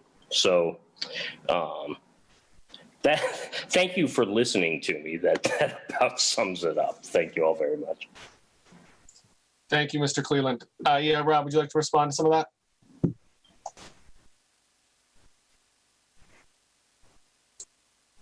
Sorry. Okay. Yeah. So I do understand the gentleman's concerns, and I am aware of some of the questions that came up with the Conservation Commission. Just a few items, hopefully to quell some fears. If I was in a butter, I would certainly have some questions myself. As far as the overall footprint, we're maintaining that footprint that the gentleman had mentioned based on a number of different factors, but we're trying to stay as far out of the wetland buffer zone as possible. But not only the wetland buffer zone exists there, but as you may be aware, Hannah Brook is a perennial stream, which in Massachusetts is considered a river, and has with it a 200-foot riverfront area, not a buffer zone, but a riverfront area, which is a very specific resource area that has very, very stringent regulations for any work near or in. So that said, we are not planning, there's a 400-foot swath, basically, probably a little bit more because you have to include the stream itself, but there's essentially a 400-foot swath of existing riparian corridor and vegetation that absolutely cannot be affected.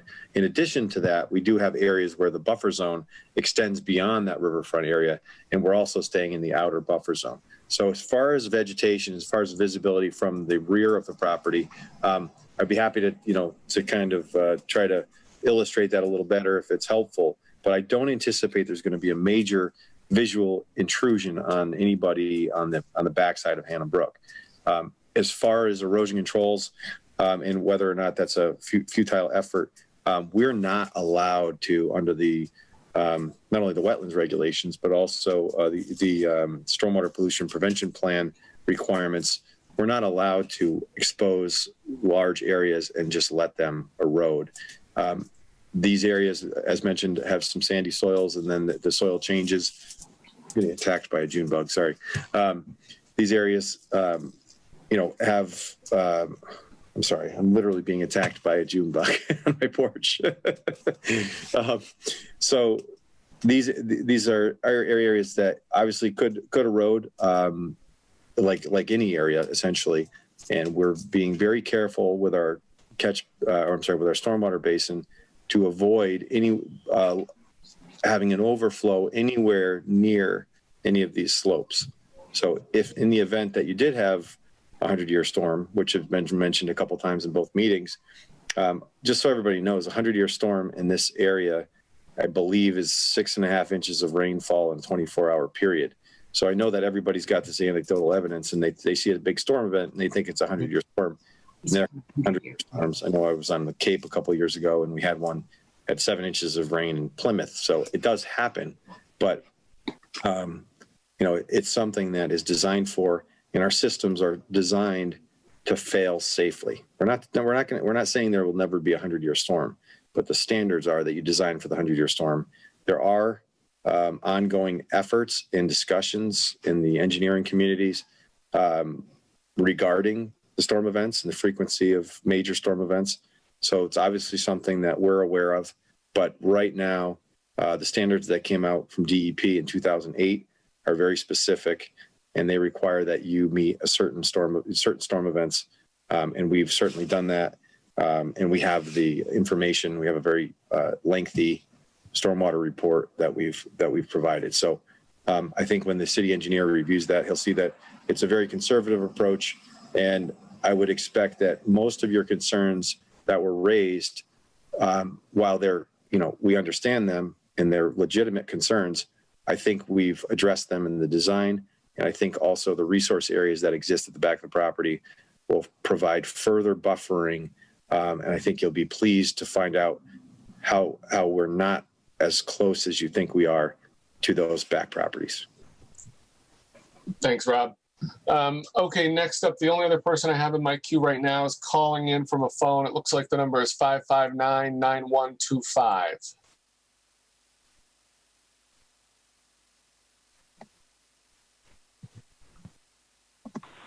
I just made an attempt to unmute that person if you want to. Al Talzig Sr.? Yes, we can hear you. 63 Loudville Road. Thank you. My property butts the corner right where it splits up.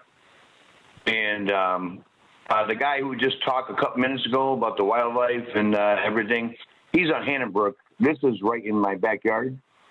I have wetlands all the way around, and I see that there's like 2 buildings that are way too close. I'm pretty sure you need to be 100 feet away from the wetlands, and I agree with him with the animals and the frogs and turtles and the spotted salamanders, which are very rare, and I have pictures of them right here in my backyard. And I don't know, it just looks like he's got 2 buildings way, way, way too close to the wetlands.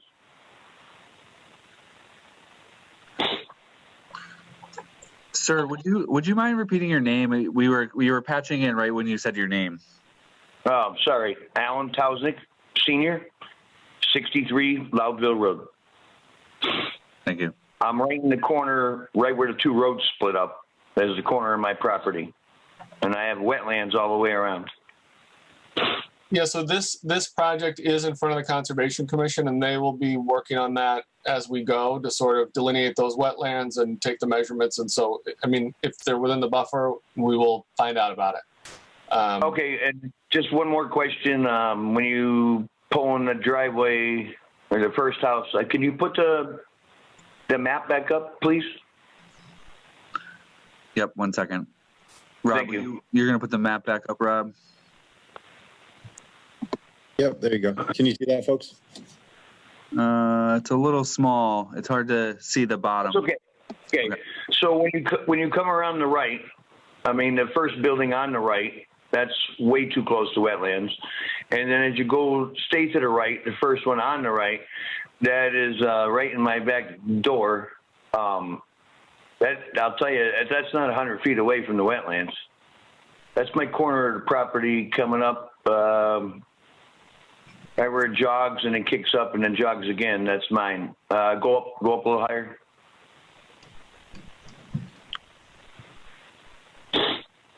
Is this you, sir? Yeah, right there. Yep, that's all swamp right there. And I'll tell you, that field's not that big to be 100 feet away. If I could, through the chair. Yeah, please. Yeah, so you're correct, sir. This is not 100 feet away. This unit number 16 is not 100 feet away. We have delineated this wetland. There's a couple different subtleties in the Wetlands Protection Act, and that is administered locally through the Conservation Commission. One of the tricks is that a lot of these wetlands are what we would call isolated wetlands versus bordering vegetated wetlands. And a bordering vegetated wetland does have with it, as part of the Wetlands Protection Act, a 100-foot buffer zone, which is arguably what we would call an upland review area. So anything we'd have to file with the Conservation Commission. Not to say you can't build in those areas, but they. Okay. With that one unit right there by my corner, how are they going to get the water away from that building and not put it into my yard? Good question. So there actually. Yeah, right there. Yep. You got it. So right here, you see this dashed line? Yep. So this is a swale. This is a proposed contour line. This is a 192 contour line. What this basically means is what's happening here is our water, as it comes off the yard, will be conveyed through a swale to the stormwater basin. In addition, we also have roof leaders that will be handling the water from the units and directing them directly to this outfall here that goes into the stormwater basin. Okay, I understand that. But the guy who talked just a couple minutes ago, who lives on the other side, but he's totally right. This is a corridor for so much wildlife to come through, and they're really going to ruin it. And then the traffic is going to pick up, and then the lights and whatever. So I'll let you guys go. I've been on the phone since 6:45, and I'm just waiting to say something. So, I really appreciate your patience. I know everything ran long tonight, and we're all feeling it. But I thank you for sticking around and chiming in. All right. Well, you guys have a good night, and you got another meeting coming up or anything? This will be continued. I believe the date for continuing it is August 11th. So this is not the last opportunity to chime in and see how these plans change or what more information we get. Now, I only have one other question. Last week, I had a notification to abutters, and it only says 5 buildings. And then you guys sent me something in the mail, and it says 10 buildings. So how did it go from 5 to 10? I could probably clarify that. I'd have to take a look at the notice, but I believe if it was for conservation, it may have been the buildings that are in the buffer zone. That would be logical. Okay. So there are probably only 5 buildings that are in the buffer zone. I believe that's what it was referring to, sir. All right. Well, thank you so much. Thank you for your time. You guys have a good night. Thank you. Thank you. All right. And it does look like we have one more person who's chimed in with a question. Brad Riley. Hi there, Brad Riley, 15 Hudson Street. So I just wanted to kind of echo the same sentiment that the others have had about this project and its proximity to wildlife and wetlands. I've seen enough construction projects in my life to know that vehicles and tools and materials can damage the area around the outside of the actual construction site. And given that this construction site is so close, we're talking feet away from this area, what assurances would the community have that the construction wouldn't cause any peripheral damage outside of the construction zone?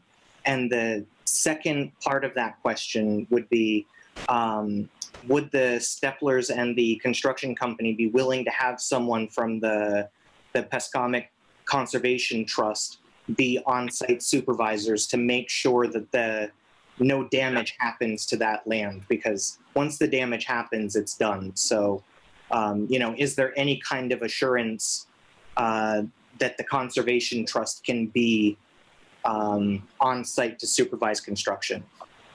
Through the chair, if I can speak to that. Yeah, please, Rob. Thank you. So first off, there are very specific regulatory requirements that we're going to have to adhere to. So if this project is approved by the planning board, there will certainly be conditions regarding the limit of work, the conduct of work within the limit of work, and probably hours of operation. Certainly, there are extensive regulations regarding erosion controls, not only through the Conservation Commission, arguably the planning board, but also through the EPA, through the stormwater pollution prevention plan requirements. So that's through the National Pollutant Discharge Elimination System. I'm getting tired, so it's going to be hard for me to get these acronyms out to you. But basically, what all on-site work is heavily regulated. As far as the work adjacent to the resource area and adjacent to that riparian corridor, that is going to be also conditioned by the Conservation Commission, and they have enforcement powers. So I would argue that there would be enforcement powers at least through the Conservation Commission.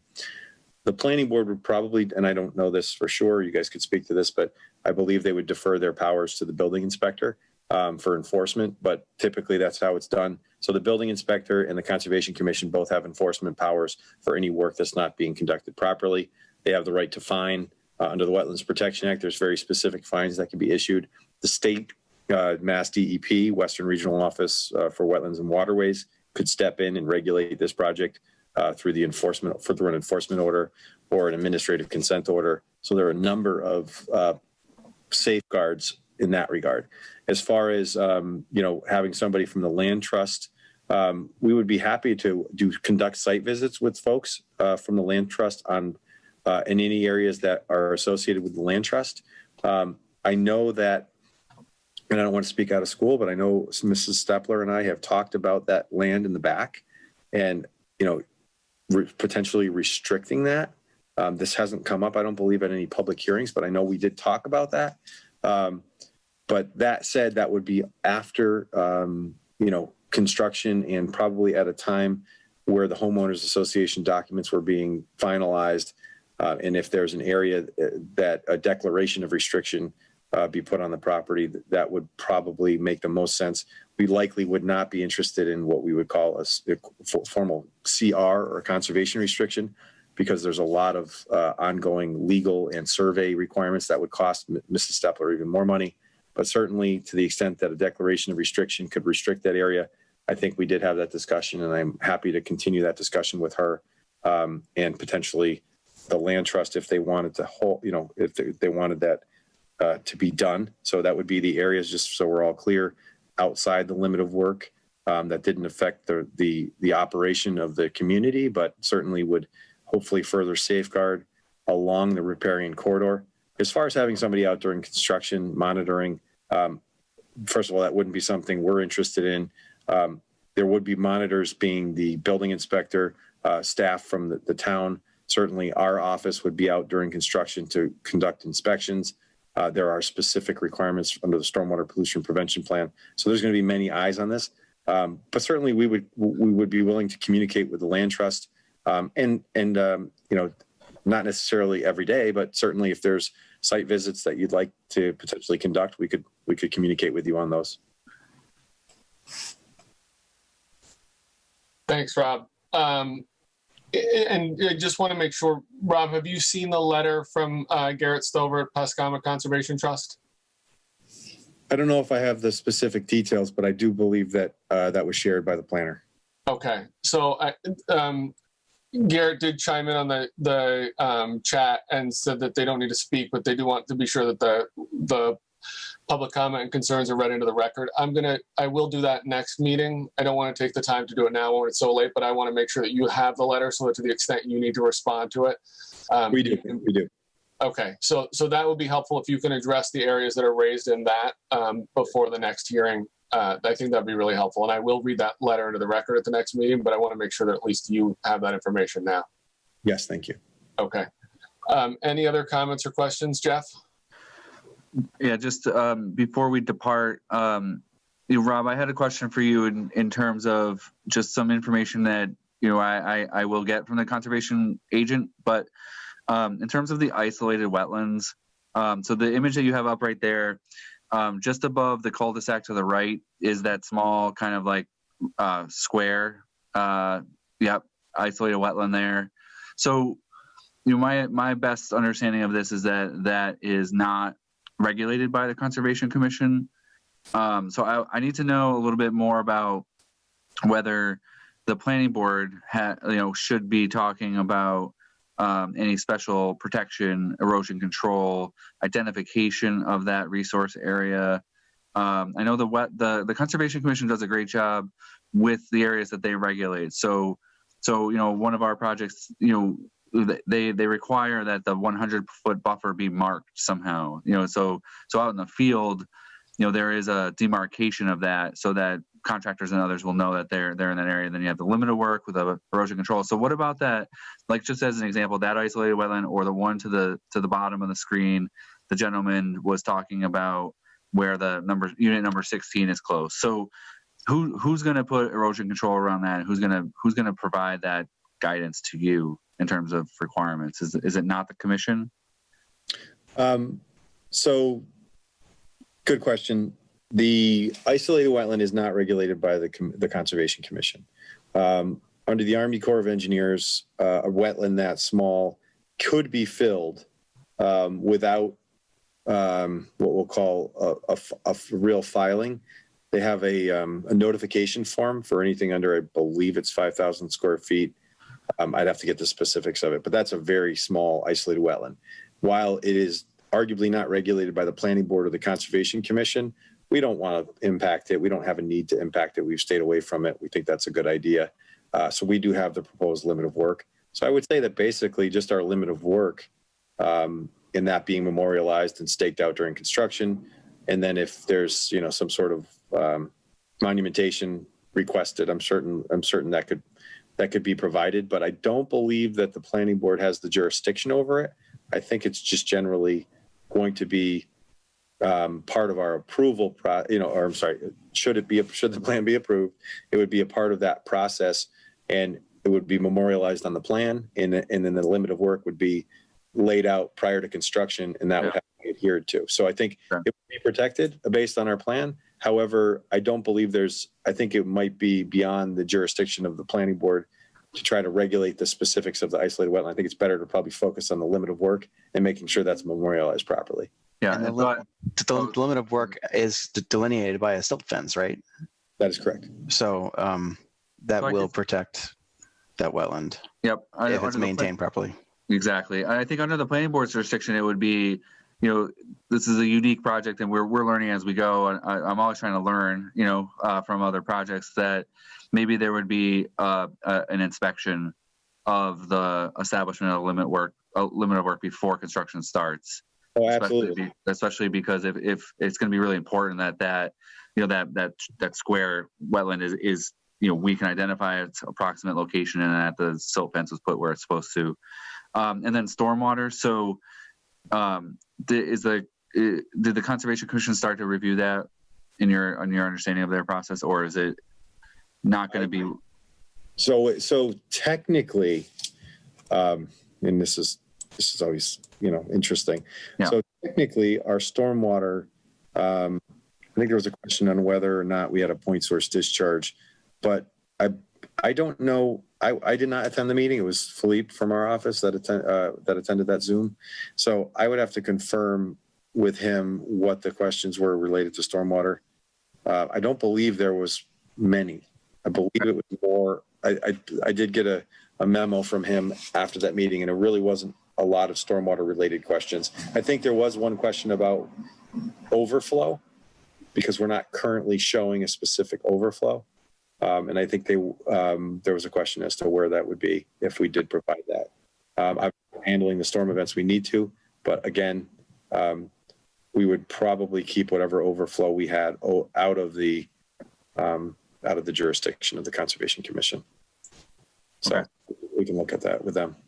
But yeah, I don't believe there's any major comments from stormwater. And I don't think we've seen anything from Mr. Murphy on stormwater. No, that's why I was double checking. Yep. Okay. Jeff, did you have any other questions at this point? No. Any other planning board members have any questions for the applicant? Jim? Yes, Jeff, I think actually it was Jesse. Did you say August 11th is the date we were considering continuing this? Yes. Is that the first item on the agenda? Yeah, so this was an extremely long meeting, but the strategy is going to be to separate the two projects. So this will be, by and large, it'll be the only item on the agenda on the 11th. So I thought we had a meeting is this a special meeting then? Because our first meeting would be, I believe, on the 4th. Yes, Correct. I apologize. Yeah, there has been some shift in the schedule, and I don't think I got that proposed to everybody. It would be potentially useful to just have a quick chat about that. The August schedule is, it would result in a change in the August schedule as well. Chris, are you going to keep with our new policy of meeting every Tuesday till the end of the world? Seriously. I mean, I will say, Chris, we can avoid the every Tuesday if we agree to do 3.5-hour hearings every time. I don't know what's worse. Pick your poison. So we are doing the 4th, and then we're proposing to do the 11th as well? Yes, that is the plan. And this is the only item on the 11th. On the 11th right now, it's just this, right, Jeff? Yeah. Or yeah. And what was the other one? I'm sorry. We can talk about this later. Okay. Continue. Are you ready for me? I am ready. If no one else has any other questions or comments from the planning board, there's nobody else in the chat. So I would take a motion then. I motion to continue the Cynthia Stepler 6973 Loudville Road special permit to August 11th at 6:00. I'll second it. All right. Voting in favor of continuing to August 11th. Austin Sanders. Aye. Harry Schuman. Aye. Jim Zarvis. Aye. Chris Cockshaw. Aye. Brenda Salyer. Aye. And I am also an aye. All right. Rob, you're the only one that's been through this whole thing with the rest of us. Well done. Now you get to do it for every Tuesday for the rest of your life, too. I had hair when we started this meeting. Yeah, right. All right. I would entertain a motion to adjourn unless, Jeff, please tell me there isn't something else that needs to come up. No. I motion to adjourn. Second. All right. All in favor of adjourning. Austin Sanders. Aye. Harry Schuman. Aye. Jim Zarvis. Aye. Chris Cockshaw. Aye. Brenda Salyer. Aye. And I am an aye. Thank Thank you, everyone. Thank you very much. And we'll see you as we go forward. Great job, Rob. All Have right. a good night, everybody. Thank night, you, everybody. everyone. If you have any questions on the Dunkin' Donuts, try the snack and bacon. It will change your whole mind. Have a good night. Thanks.